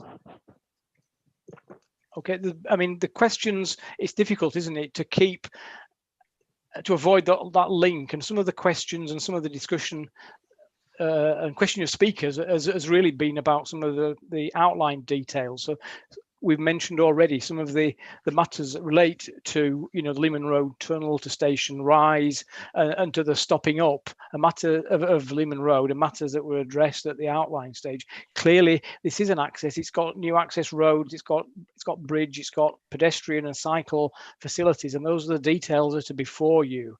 But some of the wider issues on, for example, traffic modelling and transport modelling, as Becky said a few minutes ago, there's a huge amount of information was provided and considered at Planning Committee back in March 2019 following very detailed traffic assessments, and those remain relevant because they were the basis on which the outline planning application was considered. Thank you. Can I just comment? Just let me. Sorry, just to Please explain go ahead, where I Becky. was coming from. Yeah. Is the outline set the parameters that this application now has to work within? If that helps. So what I was trying to say is you need to stay within the parameters that were set, but then look at the detail of this application. So your parameters were through the original outline and the original environmental statement. We did look at the transport assessment, which was massive in terms of, and it set the parameters of where we thought the vehicles were going to go. This application, we say it's access. It's exactly what that access arrangement looks like. We agreed the parameters for that through the conditions and the outline, and it's now what that access looks like, i.e. your roads, your bridge design, the actual intricacies of the design. We've set the parameters, now this is the intricacies of the design. Does that help? Well, to some extent it does, Becky, but equally, surely one of the assessments that we have to make tonight is if we feel that the impact of this design, if you like, these access routes are going to cause hardship or unacceptable access problems, then that is surely an issue for tonight, not an issue that was resolved in March 2019. But correct me if I'm wrong, though. No, I'm more than happy to be. It's the specifics that you need to be looking at tonight. Okay. It's the specifics that you need to be looking at tonight. So what specifically is, because the overall outline agreed that this would happen and that this road would come in and that this road would be, the principle of this road was agreed through the outline. So what specifics of this application, of this road design, aren't acceptable if that's where you're going? So what specifically isn't is the issue that you have with it. It's not the principle of the road itself has been accepted through the outline permission. I don't mean to keep labouring that, that's just the fact of where we're at. Yeah. But what specifically about this design technically isn't acceptable and doesn't work in terms of the outline parameters is my what I'm trying to draw from you, if that helps. Okay. That is a debate question. Okay. I'd like to move on. More than once, Councillor Eyre has been indicating that he has a supplementary or a clarification here.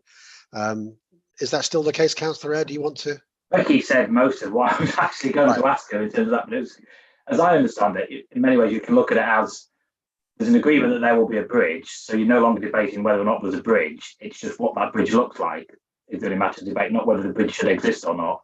Just the particulars of how it looks. Is that correct? That's correct. Sorry. Okay. Councillor Rowley. Thank you, Chair. Chair, a number of the public speakers spoke very eloquently, both for and against.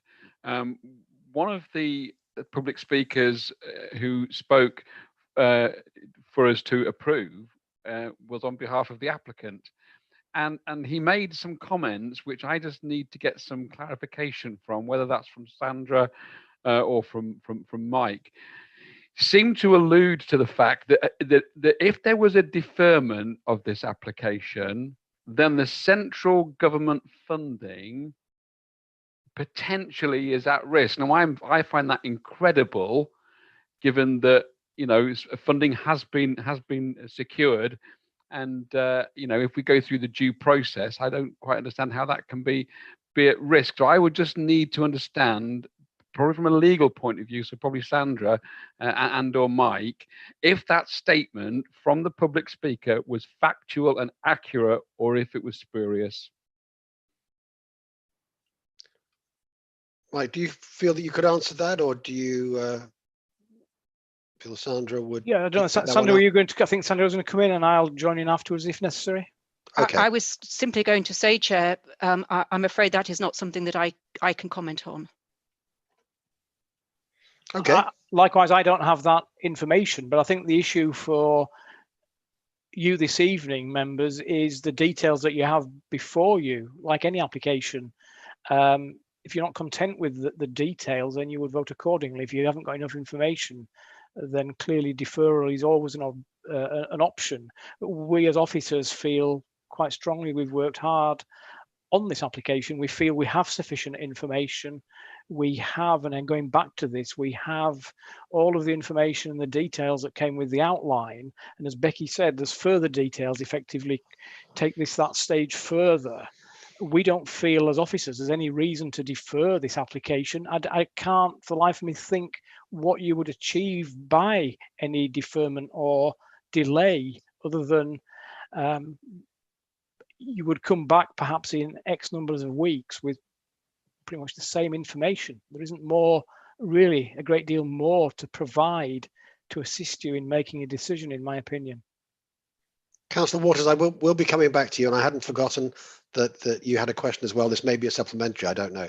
But I'm going to give Councillor Rowley the opportunity to supplementary. Okay, I'll come to you in just a second. Councillor Rowley first. Yeah, sorry, thank you, Chair. And really, my question was quite simply a question of whether the comment that was made had any factual substance to it. I'm not suggesting that we do defer.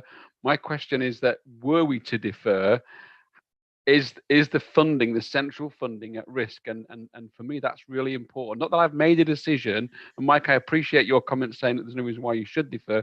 My question of clarification is, were we to defer, is that funding at risk? I think we can all say, Chair, that we heard what was said. We haven't got the speaker now to ask that question of, unfortunately. I guess with many schemes, then issues can be critical in terms of funding when there was competition for funding across other projects and schemes. But I don't have the detail, Councillor Rowley, to be able to confirm or deny what we heard. I think from our point of view as officers is that we're at a position where we're confident that we can make a decision on the application, and that isn't necessarily in the balance of why we're making the decision. We've made a recommendation because as the planning department and as the case officer, we've assessed everything that we have and we're confident and we can make a recommendation. So that's why it is where it is tonight for you to consider. Okay, that's helpful. Councillor Waters. Thank you, Chair. If it assists members that weren't on the planning committee in March, I think 2019, I'd just like to say that exactly the same arguments were put forward by the applicants and various other people, including, I think, the then leader of the council. And if it helps, I'll just repeat what I said at the time, that somebody less charitable than me might have looked upon it as blackmail. Thank you, Chair. Okay, I'm not sure there was a question there. Councillor Lomas and Councillor Douglas. Thank you, Chair. Two of the speakers this evening mentioned that there is a proposal to relocate residents during works. Was that considered as part of the outline planning application in 2019? That's been outlined as part of the KEMP. Do you remember right at the beginning I talked about a construction environmental management plan? It's looked at, there's a number of scenarios that could take place. That's a worst case scenario in terms of any works that would take place, and that's covered by the KEMP. There is an outline, what was covered by the outline, by a condition on the outline application. Sorry, you've got another question to that. Go ahead. Okay. So are you saying that came after the consideration of the outline planning application, or it was considered at the time of the outline planning application? Okay, sorry, that was my. So the actual construction environmental management plan didn't form part of the outline. It's reserved for through a condition, and that's because the construction management plan, you won't know you couldn't do that at the outline because you don't know exactly how the construction is going to work. So the construction management plan is required before any works start on site. Does that help? So it wasn't considered as part of the... Well, the overall construction and the overall impact in terms of amenity was considered, but the site specifics form part of the condition, which is the construction environmental management plan. I know that's where it gets complex, but it does form part of the conditions. I think my question is really simple, and I know you're trying to give us as full an answer as possible, but I just want to know when this was, because I wasn't here, when this was discussed in 2019, was there any indication that residents would be relocated during works? I don't think that will have been the case, but I'm not 100% certain, so don't, but we won't, it's not even known now that the residents will have to 100% be relocated. That's been illustrated as part of a number of scenarios that could happen as part of the construction environmental management plan. It's a worst case scenario. There's lots and lots of mitigation that could take place as part of that, which may mean it might not need to happen. So again, sorry, I was going to add to Becky. Mike, please. The worst case scenario, I think that would be the last action that you would take if others failed. Helena, do you want to comment as well? Well, I just wanted to say that it's, although we obviously always try to avoid it, it is something that does happen on major infrastructure schemes. And a much smaller scale example is when we did the work on Scarborough Bridge quite recently. We actually helped one of the guest houses to close for a few days as we were constructing the ramps and everything for the new cycle and pedestrian bridge. And hosted them in a hotel. So it does happen for infrastructure projects. Councillor Douglas. Thank you, Chair. Within the report on paragraph 3.30, York Civic Trust talks about that they're very concerned that it's unrestricted traffic can go right through on the road, so that includes everything, private vehicles and basically an unfettered through road. Is that a consideration we can take into account and make a decision on tonight as to whether that should be a through road for all traffic, or if we can restrict that to certain elements of traffic?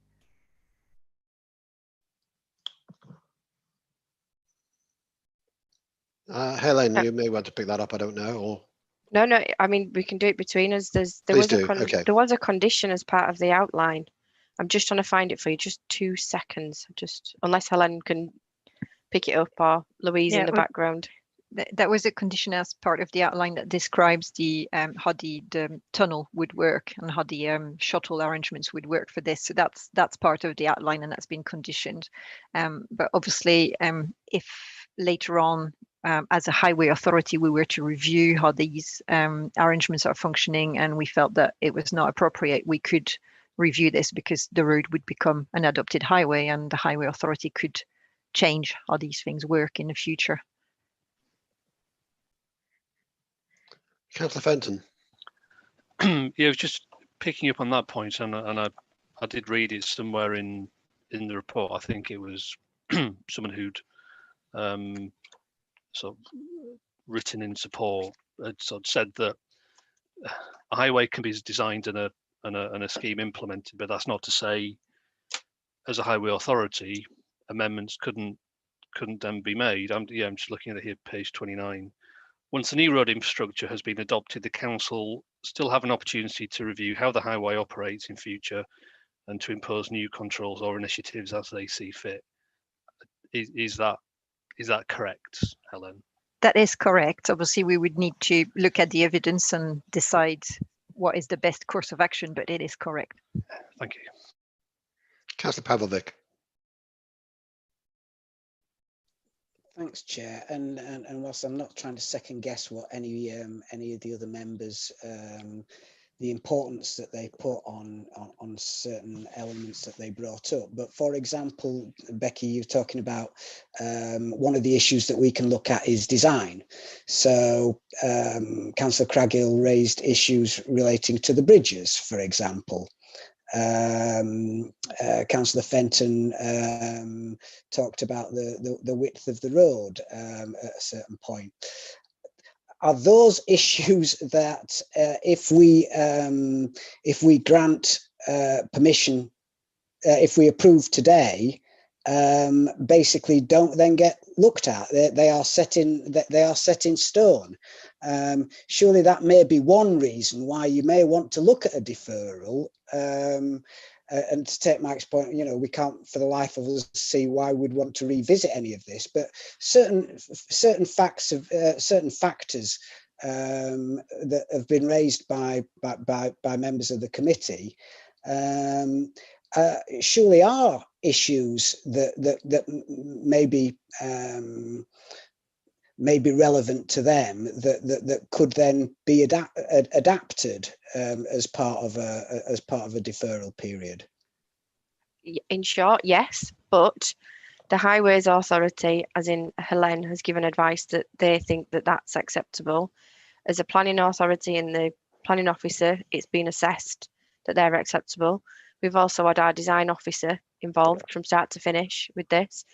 So from an officer point of view, we are happy with everything that is there in front of you. In terms of if any changes can happen, yes, it does secure this as part of the reserve matters, because the reserve matters is the detail, as I've said to you before. Yeah. But in terms of if you can change it, there's other ways through the planning process that details can be changed if needed once you've got your approval. So that is something that can happen. But to be clear, from a planning and a highways point of view, we are happy with everything that's been shown to you tonight. Councillor Craghill. Yes, just following through in terms of the level of detail, that sort of detailed level, and some of the examples Councillor Pavlovic referred to. Presumably the normal way to at least explore addressing some of that would be to explore whether we wanted to add any further conditions? I mean, I know there are a lot of conditions all over the place, so you'd have to tell us if we were duplicating anything. But I mean, you know, one of those would be the design of the bridges. I think I understand why those barriers need to be of the height they are and where they are, generally speaking. But could we condition that the actual appearance and design is just given more attention, so it makes it a more friendly, pedestrian friendly environment? For example, that might be one. And another one might be, I am quite unhappy. There's reports on page 60, 61, 62 in the documents about where the current proposal isn't meeting fully meeting as yet, or isn't meeting the conditions, some conditions from the outline application, or isn't quite meeting the design guide or the parameter plan conditions, and could we, or requirements, and could we condition that officers enter into further negotiations to try to achieve those, to ensure that those are actually achieved in terms, so that would cover things like the width of cycleways and the width of footpaths and things like that. Because this is a reserve matters, you're actually considering the design now. There is some tweaks that we could make via conditions, but a fundamental redesign wouldn't be acceptable.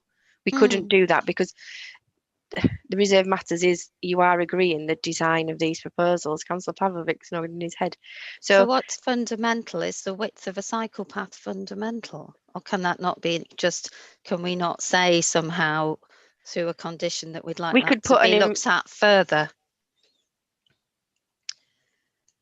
It's that's a difficult question in terms of what we're looking at, because it is a reserve matters.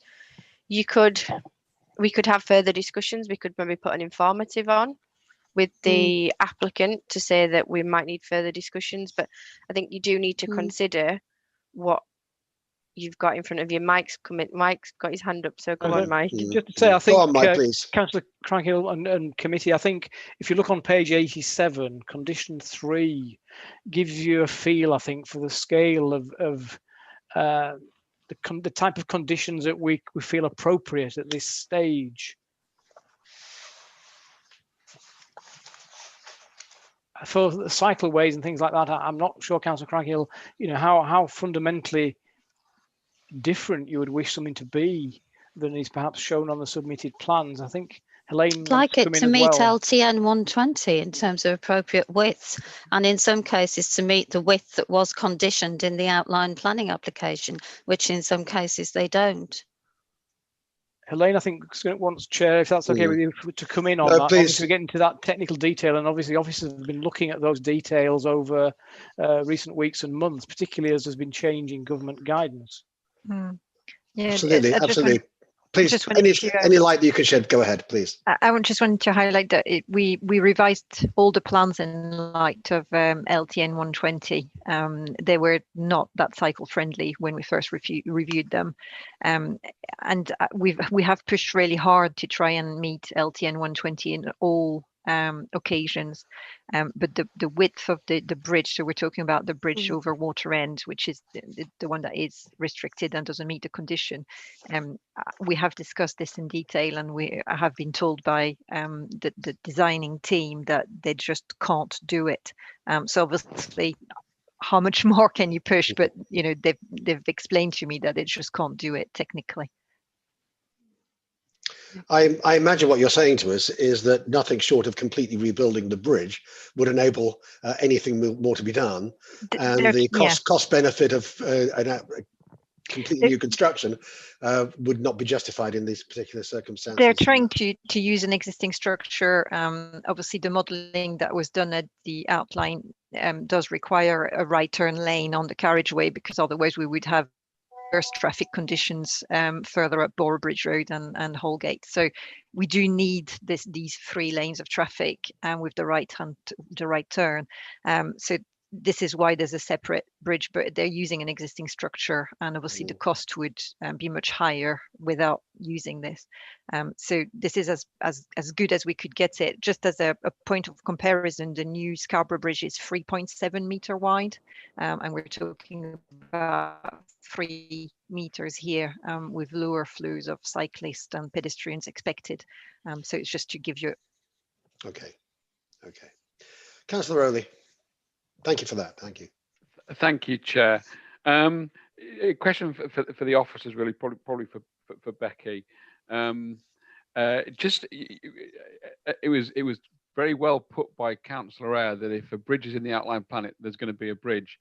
So in terms of the detail, so for example, if there was a new road that's going to be built and that's in the outline planning and it's going to come through Marble Arch, which is in the outline planning, in terms of the traffic management element of that outline plan, how much of the traffic management element was in that outline plan, and how much of it is up for discussion now in terms of the detail of that? Because there've been a number of public speakers who have given some genuine concern about the amount of traffic that there's going to be in terms of kind of the one-way system. So I just need some clarification from you as to what is in the outline plan. So yes, there's a road, but in terms of the traffic management, how flexible can we be on that? Okay, so I can give you an example if that helps. Condition 41 of the outline permission, I'm just going to read it to you because it's easier that way. It says the primary vehicle route where it would pass through Leeman Road Tunnel and Station Rise to its junction with Station Road shall include the following elements: a single traffic lane which will operate under traffic signal control at both ends of the main tunnel together with the control crossing facilities for pedestrian and cyclists, a two-way cycle path within the tunnel and continuing east to War Memorial Gardens, and the widening of the footway on the southwest side of Station Rise adjacent to the Principal Hotel to a minimum of 2 meters. So that was secured as part of the condition on the outline. Does that help? Councillor Rowley? Thank you, Becky. It does. So am I right in then assuming that whatever concerns were raised in the public participation, even if we felt that those concerns were genuine, because it was laid down in the outline plan, we can do nothing about it at this meeting? Is that what we're saying? Because it's secured via those conditions and through the outline consent. The principle of those works, as I've just outlined, was secured by the outline. Do you want to comment further, Helen? I'm supporting what Becky said, and obviously going back to the point that we made earlier that as a highway authority, we could in the longer term review this if we felt it was inappropriate, but we would need to consider the evidence really. Sorry, Chair. I appreciate. Sorry, I appreciate Becky's language and explanation there. I just want to understand. So, is it a yes or a no? Can we? So, are we saying that we can't address it at this meeting, or we can? In terms of the primary vehicle route through Leeman Road Tunnel. In terms of the traffic management system, we understand there's a road coming through. The traffic management system, we have no jurisdiction in this meeting to address the concerns that were raised by the public speakers. I just need a yes or no.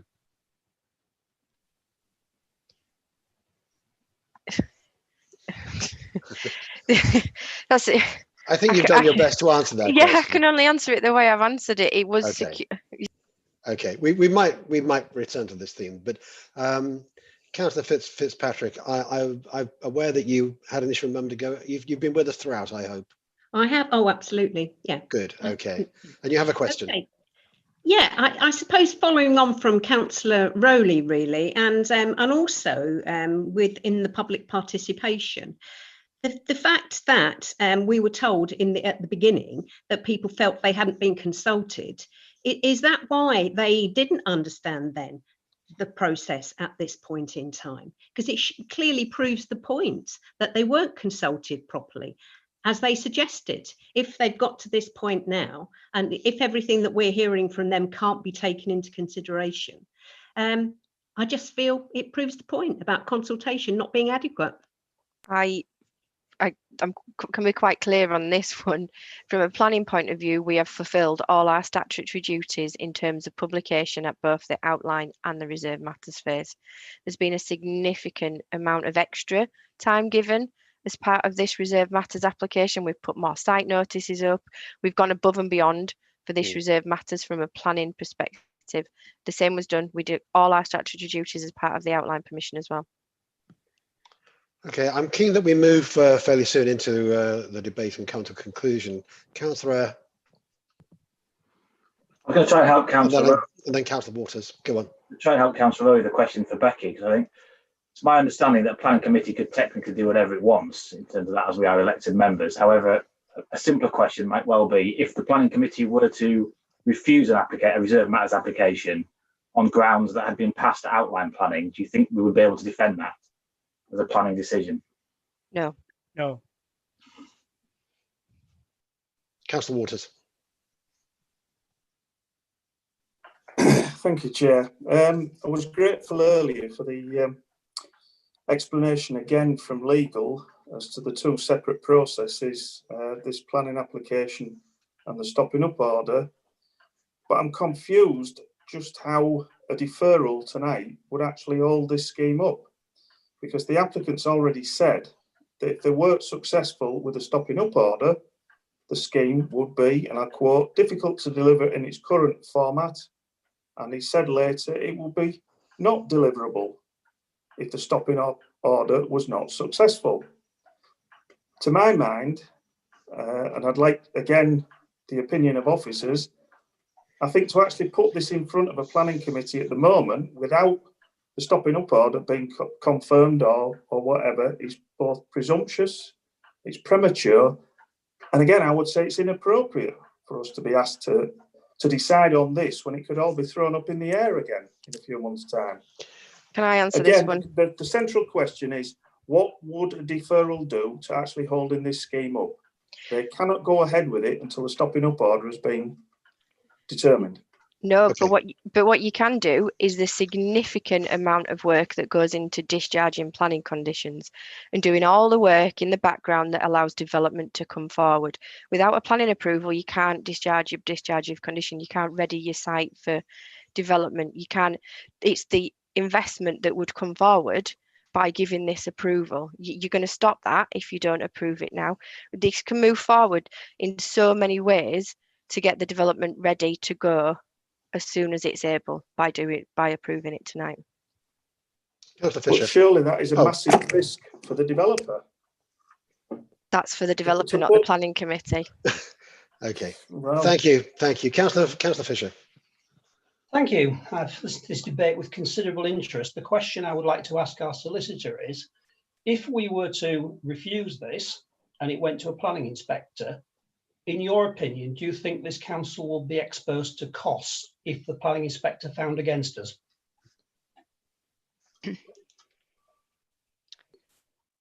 Well, that would depend on what your refusal reason is.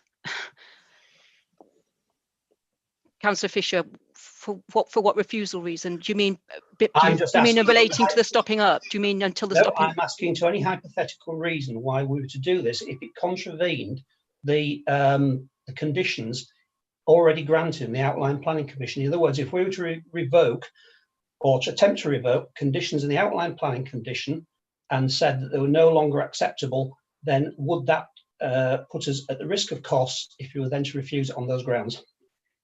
Thank you. I understand the question.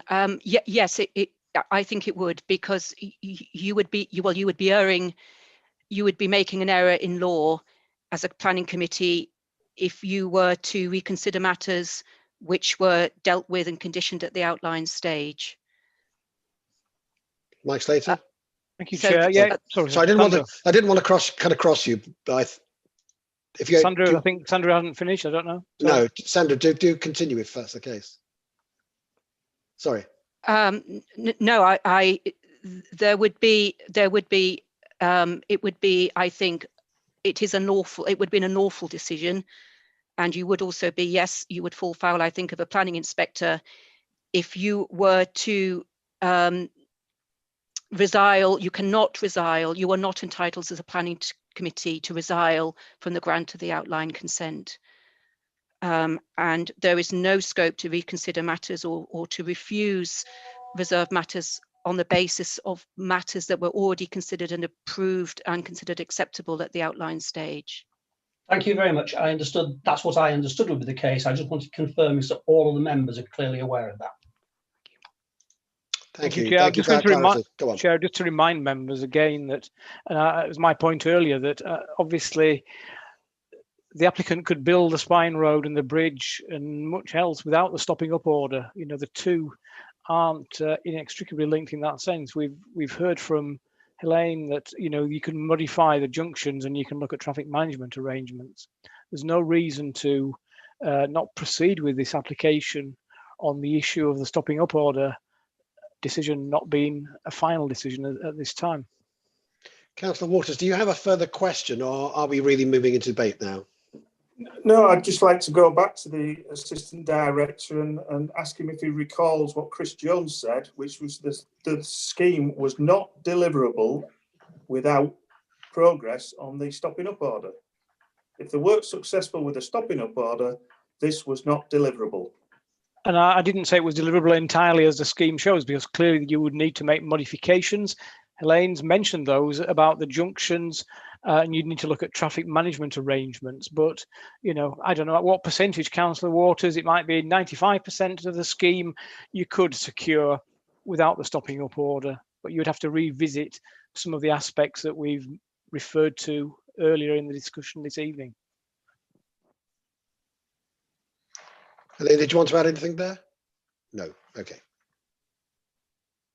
I think we've covered that. Then I think we move into debate, and I'm looking to see who might want to start there. I saw Councillor Waters first, and then Councillor Fisher. Councillor Waters. Well, just if we can get this moving straight out with the blocks, and I'd just like to move for deferral until such time as the stopping up order is determined. Whatever that determination is, I would imagine that this planning application can come straight back to committee for determination then. We've got to be seen to be fair in both processes. And Councillor Fisher, Councillor Rowe, you have your hand up, but Councillor Fisher, you did indicate earlier. I was just wondering if we could just take a 2-minute comfort break, if that's okay. Sorry about that. Well, are other members okay with that? Are you happy that we literally just turn our screens off again? Okay, we will do that. I note the time now is 20:55. Let's reconvene at 2100 at 9 o'clock.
I don't know about you, but I'm exhausted. It's long, isn't it? It is long. Sorry, Councillor, just to make you aware, we're not in a breakout room, so the public can hear what you're saying right now. Thank you. Best leave yourself muted. Thank you.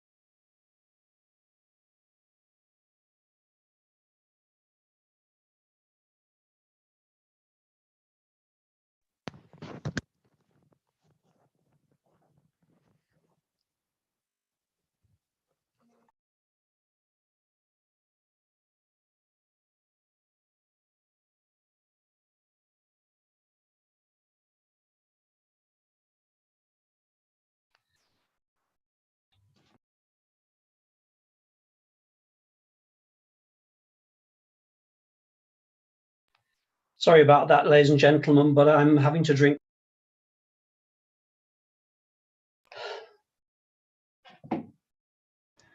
Sorry, just to make everyone aware, we're not in a breakout room at the moment, so just remain muted, please.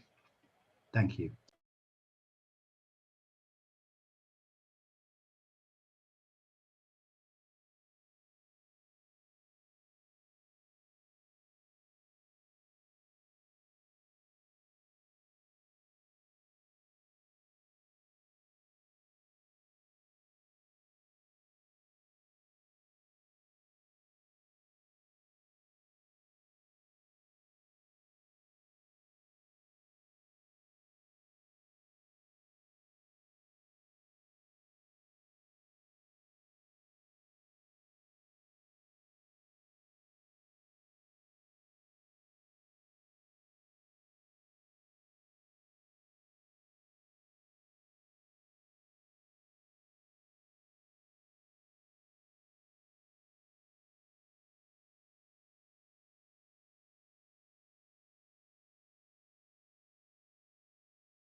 Can I ask members to be sure they have their cameras back on, please?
I think we're all back.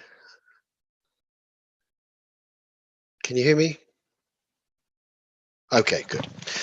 In that case, as we broke off a moment ago, Councillor Rowley had indicated he wanted to speak, and Councillor Fenton. Councillor Waters had moved deferral. I don't know whether Councillor Rowley or Councillor Fenton were wanting to second that. No, mine was a completely different point, which I'm happy to bring once the deferral motion's been listened to. Councillor Fenton? No, I wasn't. No. Speaking on deferral. Then Councillor Rowley, you go ahead. Sorry, Chair. No, my comment has nothing. I want Councillor Waters. Chair, we've had a proposal needs to be seconded, or we need to move on to a different proposal. Yeah, I'm not seconding it. I've got another point to make, so I want this. I understand. I want Councillor Waters. Yeah, I understand. I'm looking to see if anybody is going to second that. Councillor Pavlovic. I'm happy to second it, Chair, and I'll reserve the right for later in the debate. Okay. So that deferral has been proposed and seconded. I think if we were going to pursue that, we'd have to be clear of the grounds. Councillor Fenton. Thank you, Chair. I think throughout this evening, I've tried to stick to what we're here to decide on: layout, scale, appearance, access, and not get sidetracked and sucked into discussions and debates on things that have previously been discussed at length and previously been agreed. I asked a number of questions on some concerns that I had around the aspects of the issues that we're here to consider. Was broadly satisfied with the answers I got, and at least I have an understanding as to why certain aspects of the what we set out in the original conditions are not being delivered, but on the whole was content that best endeavours have been used to do that. So on that basis, that I'm content. In terms of where I think the debate was going around deferral was around don't make a decision until the outcome of the entirely separate DFT process is known. As I see it, if the outcome of that process were to be a sort of variance with what was agreed in the outline planning application, surely that would be. It would then go back to the outline planning application in terms of there may need to be a sort of a resubmission of amended plans as Helen set out. I don't see how that should be a material consideration in terms of what we are looking at here tonight. If further down the line there is something happens, whether it's a DFT decision or something entirely unconnected that brings into question an element of what was agreed in the outline planning application, then that could and should be put forward as an amendment, a variation to that agreed plan. It's nothing to do with this.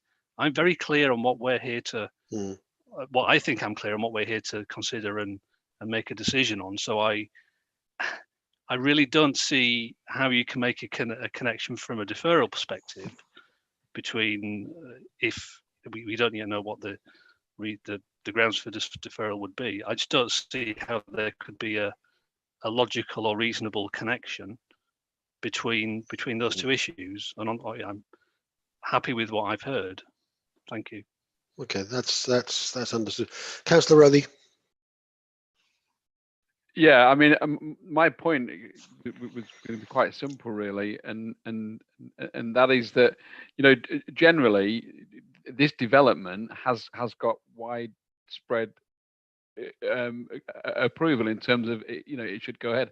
My concern is that it's got to go ahead in the right way. I also want just to make a comment that I acknowledge the amount of work that the officers have done in putting this together, and I don't want the officers to think that any questions or hesitation has anything to do with their work ethic or competence or but I just think, for me, if we're going to do it, it's got to be done right, and that's really what I'll have to say on the matter.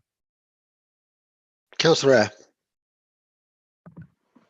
Thank you, Chair. I was looking at a simple sort of pros and cons of whether we would go for deferral, and I didn't have a chance to answer some of Councillor Rowley's questions, but as someone who has lots of experience of capital programmes and things like stadium and what the meaning of delays can happen across those, I think. Can I just pause you? Can I just pause you for a moment? Because I've noticed that Councillor Perrott dropped out for a moment, and I'm just wanting to backtrack a little. Apparently, Councillor Perrott missed some of Councillor Fenton's contribution. Am I correct? What was the last that you remember hearing of Councillor Fenton's contribution? I actually froze at the point where he started speaking, so I didn't hear from Councillor Fenton.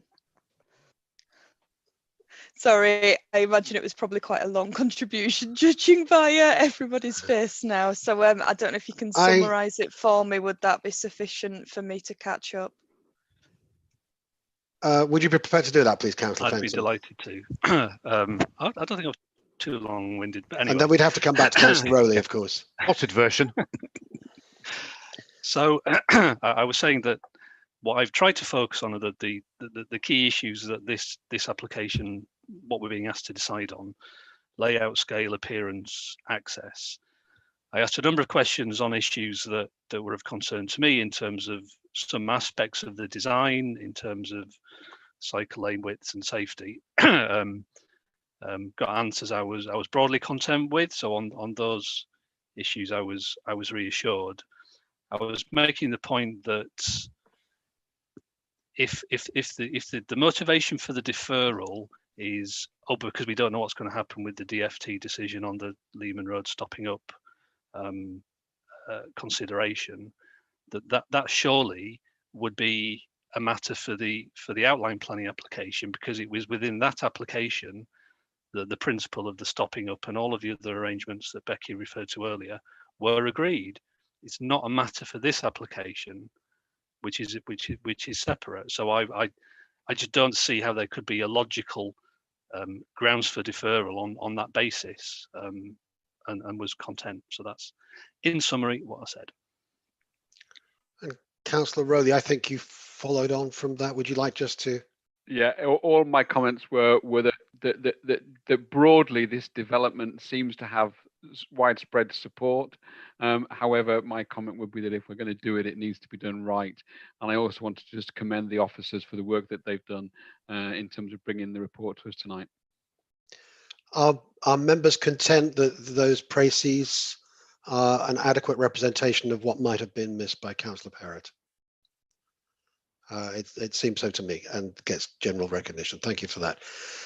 So apologies, Councillor Eyre, but you'll understand why I needed to backtrack at that point. Would you start again, please? That's fine, Chair. I was more concerned you interrupted me when I mentioned the stadium, and I wondered where it was going to go. So reassuring that it went somewhere in a completely different direction. So yeah, it was a bit about that, what the potential risks are. I think Councillor Rowley was interested in, specifically on the government funding, and would the government funding drop out. I think in terms of financial risks when it comes to large capital schemes, it's wider than that. The capital to deliver this is across numerous organisations, be that MHCLG, WICA, CYC, the EZ, or any of the combination of letters you want to put in. And it requires all of that funding to work together. If any one part of that drops out for any particular reason, the scheme becomes undeliverable. I think we heard from the EZ, one of the speakers, that £5 million per annum is lost to the city for every year we delay this one. If any contractors happen to be in place, any delay in that could lead to that procurement going out. They then have to re-procure. As we know from as a council, whenever you re-procure anything, it's more expensive. Cost inflation is always on there with capital schemes. 6 month delay will mean 6 months of cost inflations. The scheme could come up if that pushes it beyond the capital limits you've got, and the scheme again becomes unaffordable. And I think probably the bigger one to me is investment and investor confidence. I think that's one of the speakers mentioned. Not just the money that's on the table, but the conversations that people are having about people who want to come and invest in the city, including the government and the government hub. I think if we were to delay and defer for reasons that are at best tenuous, then I think we send out a very peculiar message to the rest of the country and the rest of the world about what the city is and whether it's open up for business. So I then look at the flip side and say, what would actually be gained by deferring this application? And I cannot see any particular benefit of deferring the application. I did have some concerns with reading the report about certain things that hadn't happened in this time, and it's reflected in the report that some things, conditions could probably have been, would preferably have been discharged prior to this application coming forward, and that it's not an ideal situation, but as officers have outlined in the report, there are enough conditions within this application that will make sure that all those things happen. So there are my concerns around legitimate things like landscape, archaeology, etc. Officers have gone into great depth to say that all of these can be met by conditions. There will be some issues, and some alluded to those, around cycling, about whether there's a road through there. But those particular concerns that people have will not be addressed by deferring this application. I think the complexities of those are either a for or against decision, and whether you take it to 2 months, 3 months, 6 months, 12 months, those fundamental disagreements that a lot of the speakers have and some members have will not be addressed by deferring this. If you don't like those aspects, I think you just have to vote against. Deferring it will not give you the time and space to deal with that one, which leaves us to the stopping order. And I think I specifically asked for a legal opinion on whether we could use a stopping order. And I think because that is the reason that we've had put forward for deferral. And I just want to quote back what we were told by legal. It would not be reasonable. The planning committee would not be acting reasonably.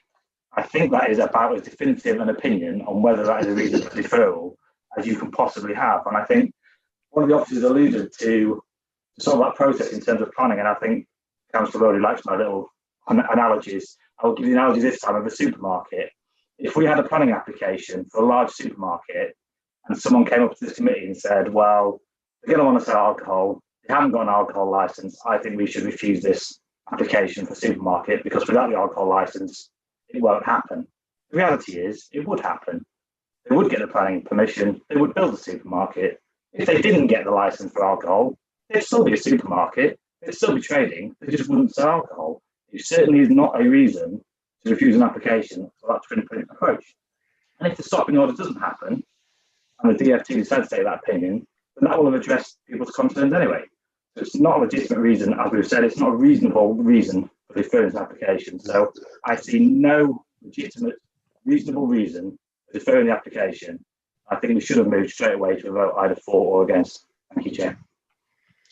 Thank you for that. That was a very, very helpful contribution.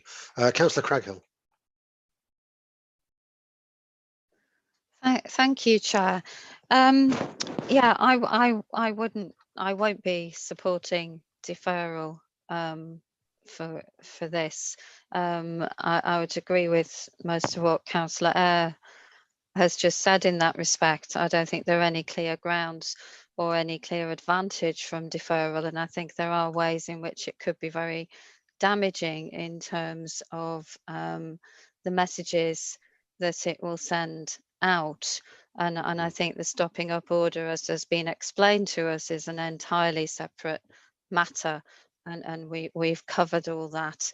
There is a huge amount that's really positive in this application, and we should be celebrating that as a big step forward for the city, that council officers and the York Central partners have actually got us to the point with this application where we're actually moving forward and looking at actually being on site with this development. We have very positive things in there, such as the quality cycle route between the site and the city centre, and a network of mostly segregated cycle routes, a new entrance to the station linking it to the development site, and the whole sort of layout of the site with significant amounts of new public realm and open space. I do have issues with the transport planning for the site. I certainly do. I think we could do an awful lot better. I do still think that in terms of transport planning, we're building a 21st century development with a 20th century mindset. And there's a great deal more the York Central partners could do to work together to improve the sustainable aspects of the development. But what we have in front of us tonight is the basic infrastructure of the development, and that improved approach to sustainable transport can still happen. We still need this infrastructure. Basically, we still need this basic infrastructure to go forwards. I do hope that we will do something about the sustainability aspects of the transport so that we're not actually building a site that fills up with traffic from day one. But I think we can approve this reserved matters and still work on that sort of improvement at the same time. So I wouldn't really support deferral on that basis, and I wouldn't really see any benefit in delaying this process. No. Thank you. Councillor Fisher. Thank you. I think we've heard as clearly as we could do from legal officers that the stopping up order is not a valid consideration for this application. And if we were to defer it on those grounds, I think there were two routes the applicant could take. They could wait and just delay the whole scheme, or they could go to appeal for non-determination. I think if they do that, they will win that and they will get costs. And the planning inspector will decide the conditions, not this council. And this council doesn't have a good reputation for delivery of major infrastructure projects. And I think that needs to be spelled out very clearly. There's been consistent worries about the slow pace at which we move things around. And, you know, if we defer this, there's another further risk of reputational damage. There'll be cost inflations, which will put the cost of the scheme up and threaten the viability of some of the things we want. There's also going to be lost revenue. We've heard this is worth millions of pounds, £5 million a year in business rates. Every year we delay it is £5 million out of this council's coffers. And, you know, we really need to get on and get this approved. I'm personally quite happy to move approval of the scheme, because I think I had some reservations when I came into this room about some of the infrastructure, some of the cycle routes, but it's now been explained to me quite clearly that they've done the very best they can. And the sustainable transport scheme on here is, I think, about as good as we can achieve with the land we have. And I think if we kick the can down the road, we could end up throwing the baby out with the bathwater. And I'm sorry, I am not prepared to go for deferral, and I'm happy to move approval. We can't take that just at the moment, because of course we're still dealing with the proposal before us, which is deferral, as we've heard. Councillor Barker, you've been trying to attract my attention, but I doubt it'll be a supplementary, because we're not at that stage of our discussions. No. Is there something I need to be aware of? No, I'll keep my counsel so we can move on. Okay, all right. Councillor Lomas. Thank you, Chair.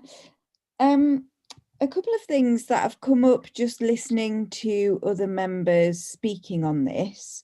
A lot of the questions that have been asked earlier and a lot of the things that members are saying are about what is and isn't a reasonable consideration in coming to this decision.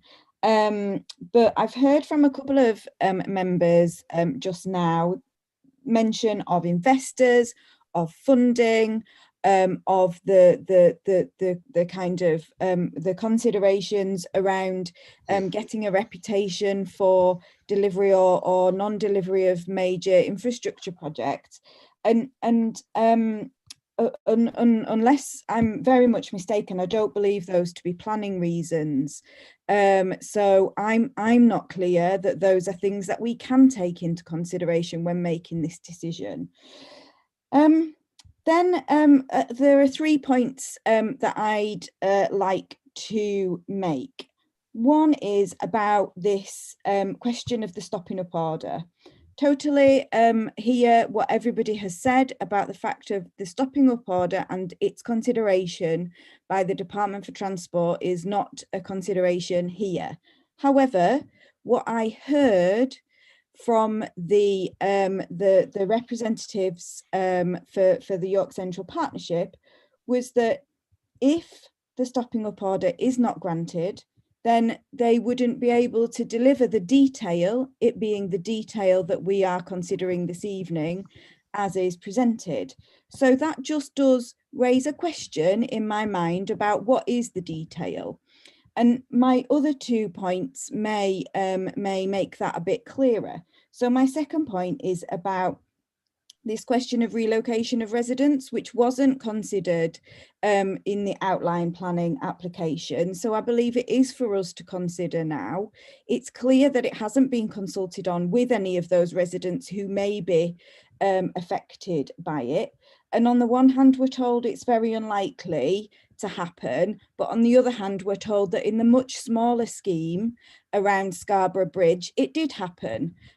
So to me, that raises a concern, and I am not clear that it has been addressed by the developers' representatives, and I'm not clear that it's been consulted on with residents, and it certainly wasn't dealt with in the outline planning application.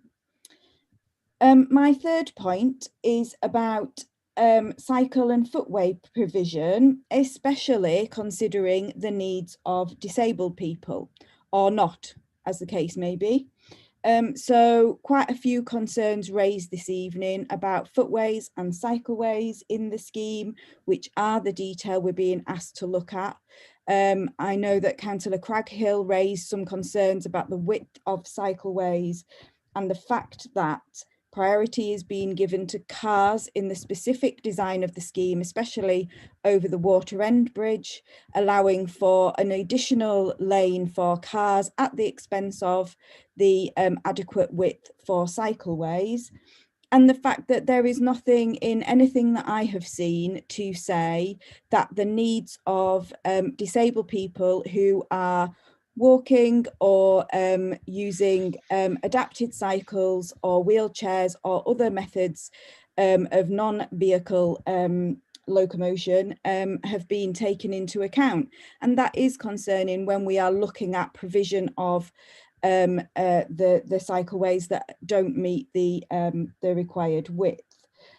So there are a lot of questions, and it may be that the outcome of the separate deliberation on the stopping up order, with its requirement to revisit the detail of the scheme that we've been presented with this evening, would be an opportunity to address those issues, and particularly when we're talking about the priority being given to cars over foot and cycle transport, and the consideration of accessibility for disabled people, then I think that that is a reason to defer, so that we can make improvements to the design, as so many people have suggested would be useful. Thank you for that contribution. I just want to check, Councillor Fitzpatrick, I know you got your hand up. I'm not asking you to come in at this point, just checking again that you haven't missed anything, because you popped in and out just for a moment. Okay. Councillor Pavlovic, you've been waiting longer with your raised hand than others. Do you want to come in at this point? Yeah, more than happy to, Chair. Okay, okay. Right, basically, I want to see York Central developed. I agreed with many of the comments that were made by the public participants that was speaking in favour. This offers a significant commercial opportunity. It could be a world leader in biotech, agritech, all of those elements that York Central could deliver. However, like Councillor Lomas, I also have questions and concerns, and I've been surprised by the comments of some of the members in the debate. Finances do not take, are not a material planning aspect, nor is reputation, nor is the message that we give to the rest of the world. Equally, we have no lawyers here, as far as I'm aware, that are able to offer an opinion as to whether an appeal would be successful or not. What I come back to is the point that Becky made when we discussed issues with officers after the public participation, and what she said was, You are agreeing the reserved matters. You are agreeing what is in this paper, this report tonight, and that's it. If you're not happy with it, it's tough. You can make all the informatives that you like. It does not mean that anything is going to happen with them.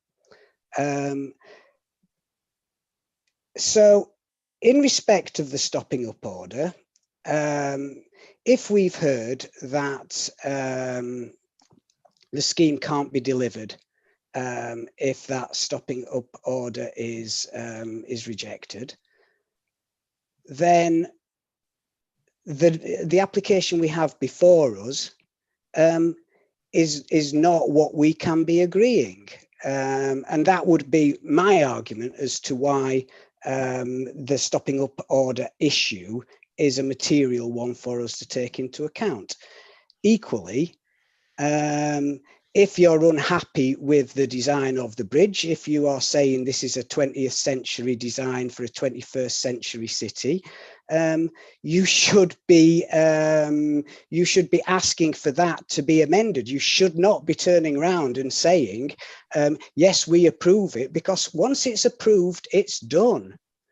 That's why I'm supporting Councillor Waters' motion for deferral, because I do think a number of the factors that have been raised tonight do warrant further discussion. I don't feel that we should be browbeaten over finances in the way that I felt, and as I said right from the outset, I watched the 2019 March hearing, and I heard how if this wasn't granted, if the outline wasn't granted, there would be the 77 million would not be allocated. It was granted. The money didn't come for another 15 months, so it wasn't time critical, as had been alluded to at that time. So my view is, I will be supporting a deferral. I will be supporting a deferral for a period of 6 months in order for certain design elements, such as the bridges, the cycle width, and the stopping up order to be considered. That would be my view. We'll see how the rest of the committee votes. Thank you, Councillor Pavlovic. Councillor Fitzpatrick, I'm going to take you first and then come to Councillor Eyre. Thank you, Chair. After everything I've heard tonight, I have still got concerns about traffic flow. But that aside, I want to go back to Councillor Craghill and her point. I agree with all her concerns. I think all her concerns are quite valid. But rather than come to the conclusion that she has, where she is saying we'll have to hope, I don't think we're here to hope. We're here to know and to make a decision based on what we actually believe will be the case. And I'm afraid I have no faith in hoping in situations like this. It's quite clear. You either approve it, or if you've got any doubts at all, you don't approve. So lastly, I just agree with Councillor Pavlovic and Councillor Waters. I think that we have got grounds to defer, and that's the way my thinking is at the moment. Okay, thank you for that. I think we're close to coming to the point where we put this to the test, but Councillor Eyre. Okay, Chair, I feel the public speakers in terms of the applicant are being somewhat misrepresented in the debate, and I wanted to just sort of come back on that point. They never at any point said the scheme was not deliverable without the stopping up order, and I think officers, Mike Slate in particular, said quite eloquently, it may be a situation that only 95% of the existing scheme is delivered that way, and there are slight variations. But there's been a sense within the debate that the applicant said it couldn't be delivered without the stopping up order, and that was not what they said at all. That is a misrepresentation. It could not be delivered precisely as submitted, but not that it couldn't be delivered without stopping up order. Councillor Lomaster, Councillor Pavlovic. Thank you, Councillor Eyre. What I said was that it couldn't be delivered as it's presented here in front of us, which is, I don't think they use those exact words. I think that they said it couldn't be delivered in its current format. The percentage estimation came from Mike Slater, I think, later. So I don't believe I misrepresented what the applicants' agents were saying about this. What I think is important is that if we're being asked to deliberate on detail, that we deliberate on that detail. And not, as several speakers have said, hope or wish or anything else for what we might want to see. So I absolutely agree we shouldn't misrepresent what the public speaker said, and I don't believe I did. Councillor Pavlovic. Thank you, Chair. Deliverable is deliverable. It's not partially deliverable. It's either deliverable or it's not. This planning application is suggesting the delivery of something. 95% of delivery is not delivery, it's partial delivery. So there is no misrepresentation. If that's what the public participant said, and that's what Mike Slater agreed, 95% is not 100%. The application that we've got in front of us is for the delivery of 100% of a reserved matters application. So please don't accuse me of misrepresenting anybody. Okay. Deliverable is deliverable. If it's not deliverable, okay, it's not deliverable. You've made your point. Thank you. Councillor Fisher, I think was next. I'm going to come to you. I'm not quite sure whether Councillor Waters or Councillor Eyre indicated first, but I'm going to go to Councillor Waters before returning to Councillor Eyre. Councillor Fisher. I've sat on numerous planning committees which have approved developments which have turned out not to be deliverable for one reason or another. All that happens then is the applicant comes back with a revised scheme, and you consider the revised scheme in light of the new conditions. It's not unusual. That's exactly the way the applicant will go should the stopping up order not arrive. But we can't consider the stopping up order because it's not part of the scheme. Thank you. Councillor Waters.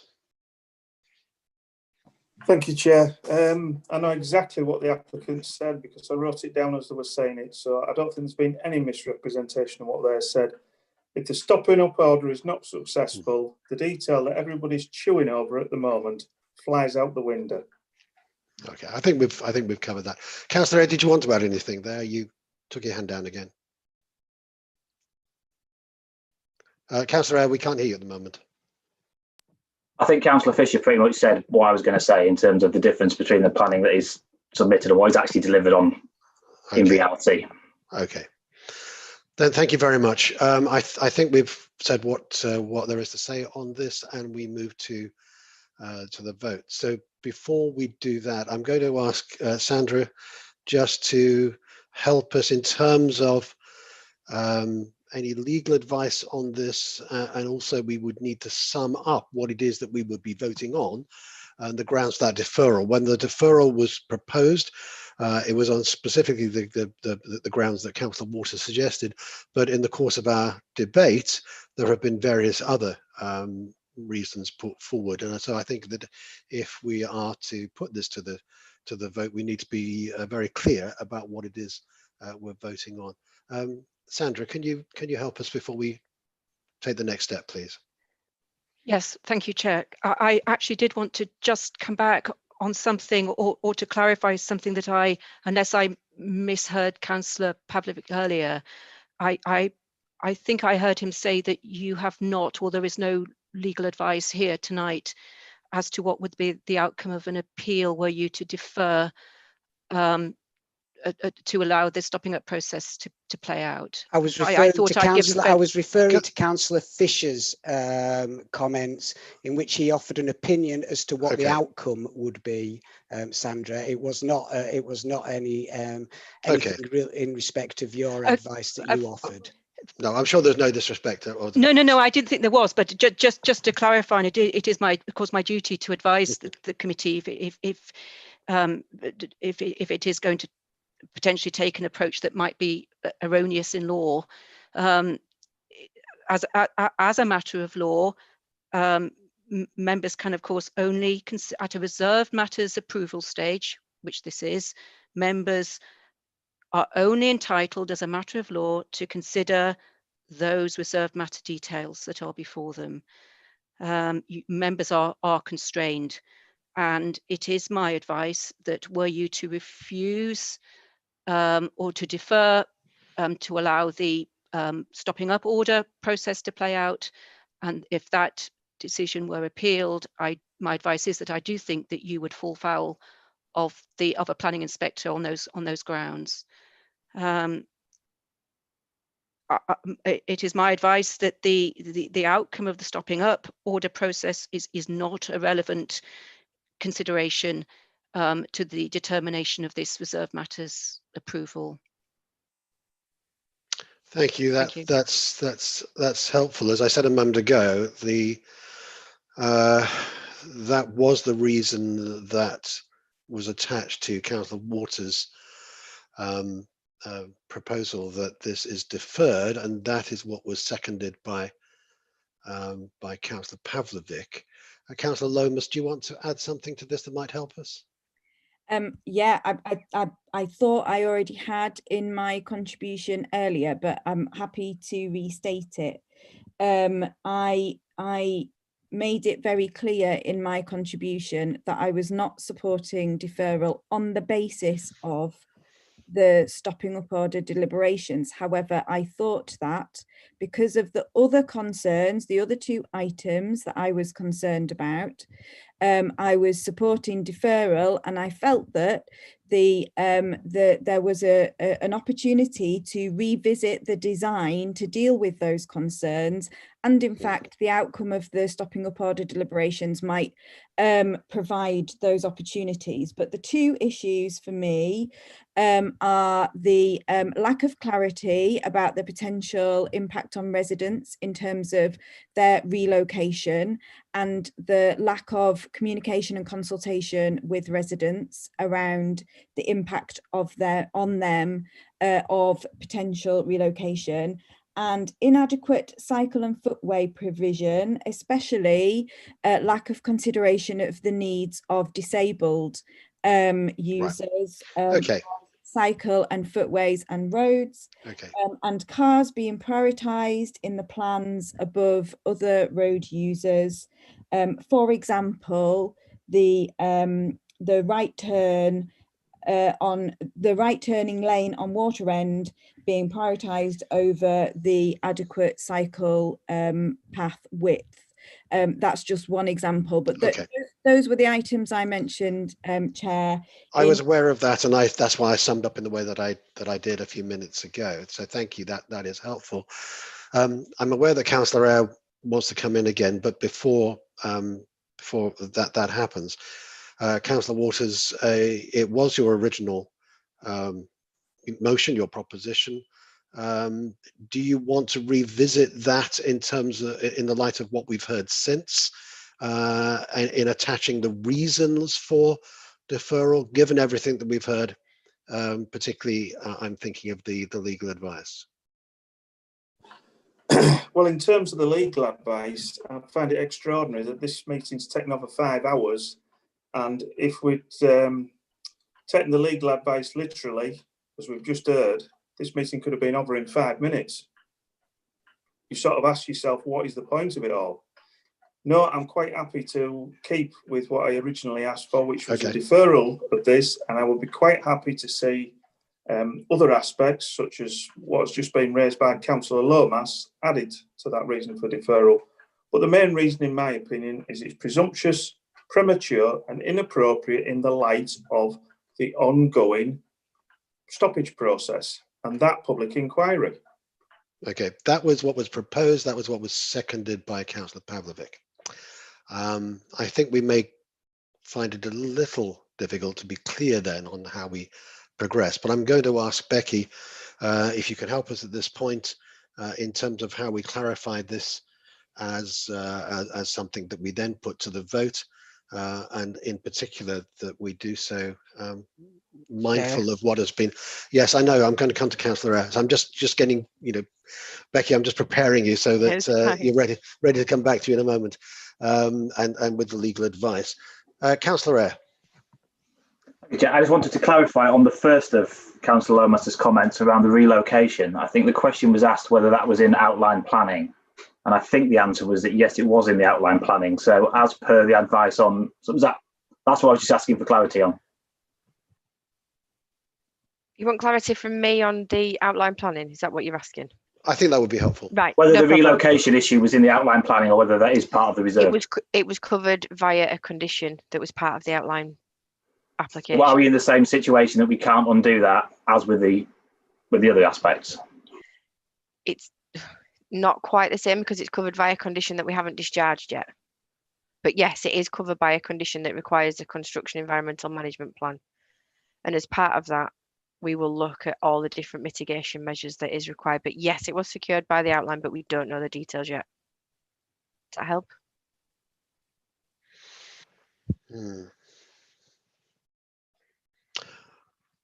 I think we need to put this to the vote, but in order to do that, we need to be absolutely crystal clear what it is that we're putting to the vote. So if you can, Becky, will you summarize that for us? So from what I have and what was proposed from Councillor Waters, it was due to the prematurity of the application with regard to the stopping up order. And that was his reason for a deferral, which was then seconded by Councillor Pavlovic. And that's what you would need to vote on now. And we do that aware of the legal advice that's been offered? Yes. If you want, I'm going to look at Sandra now in terms of, because I'm aware that Councillor Lomas may want her points adding to that, but I'm not sure exactly how technically if we can do that. I don't know if we have to vote on what Councillor Waters proposed, or Well, if it can be amended.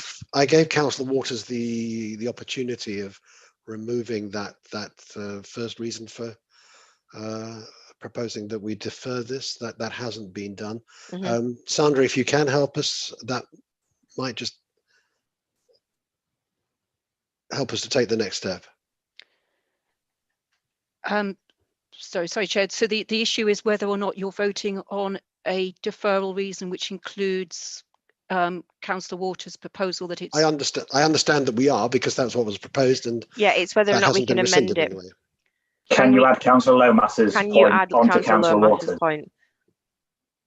Well, Chair, I think that that is something that has happened in committees previous, isn't it? That a motion has been moved for a reason, and members so you need to do amend that. But Councillor Waters would need to amend his motion. Yes, and then be he would have to seconded agree to have to his motion being amended to add on the additional refusal reasons. Yeah, that's just what I just wanted to be clear. That's where we were going. Sorry, it's been right. No, thank you. Right. Long day. Can we be clear, Councillor Waters, that you do so?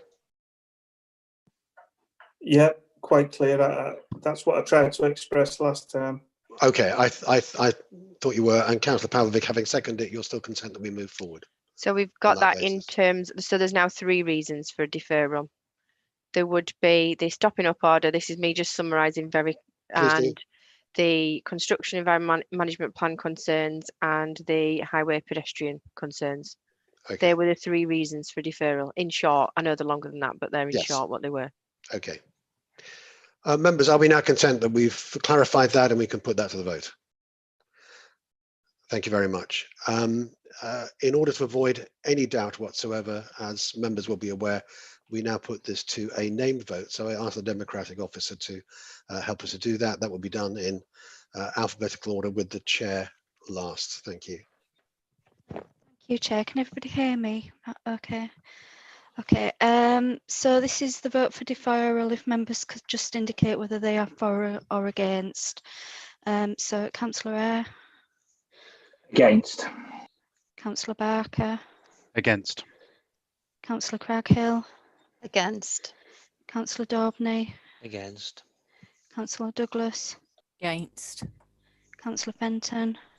Against. Councillor Fisher. Against. Councillor Fitzpatrick.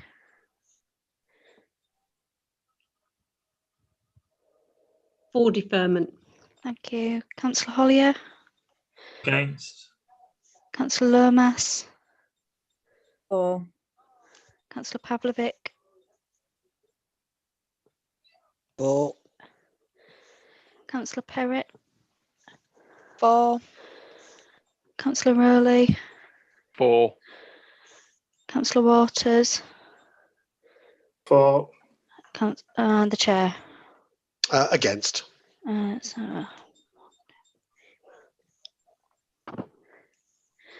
That's 9 against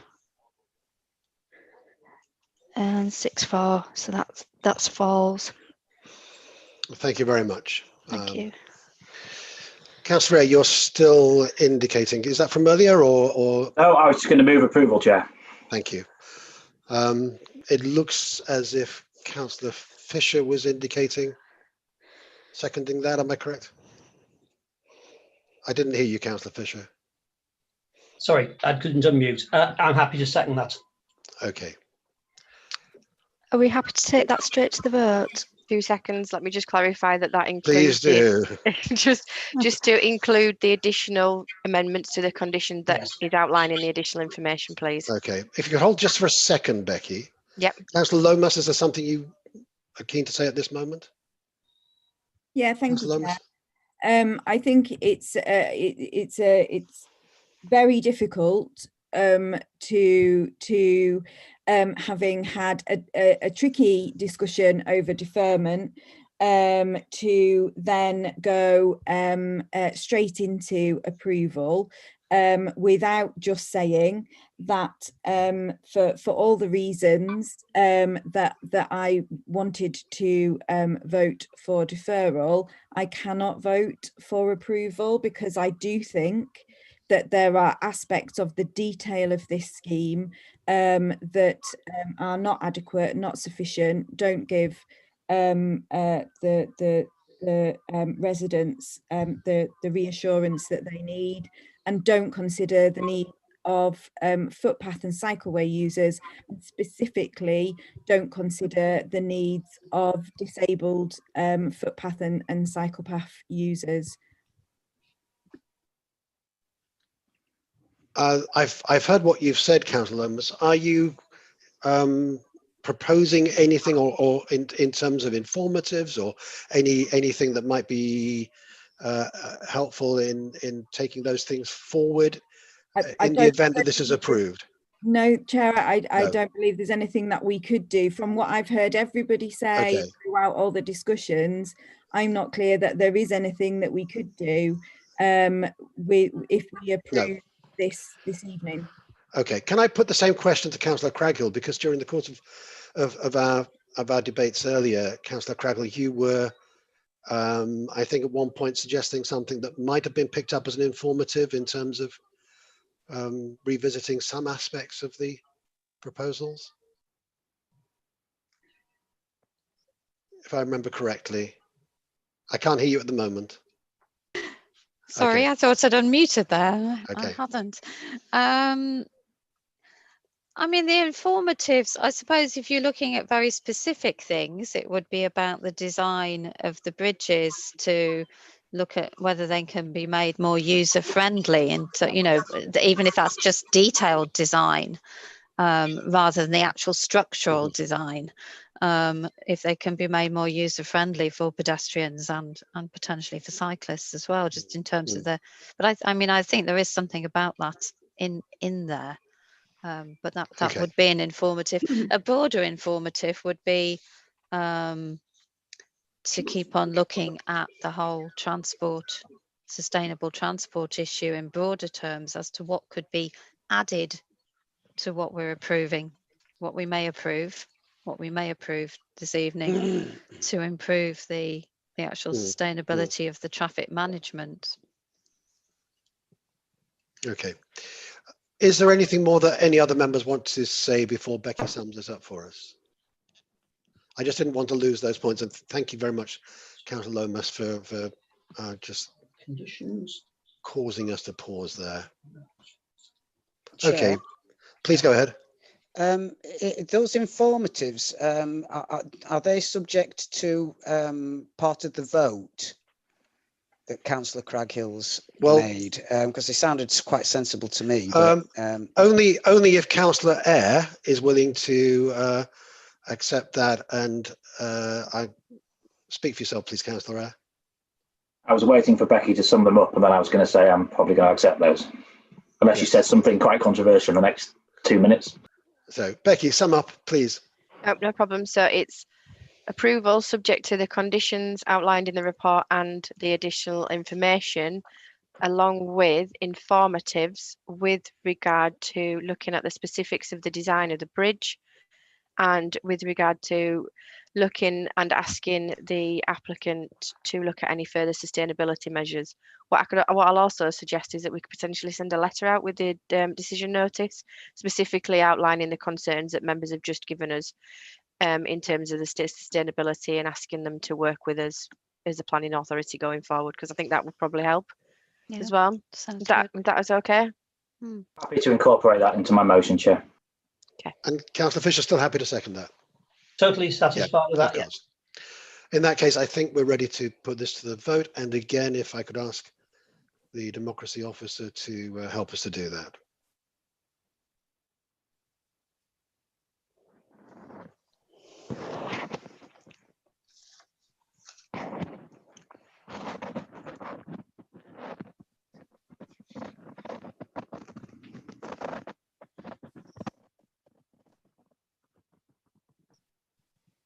Is the democracy officer there? I can't.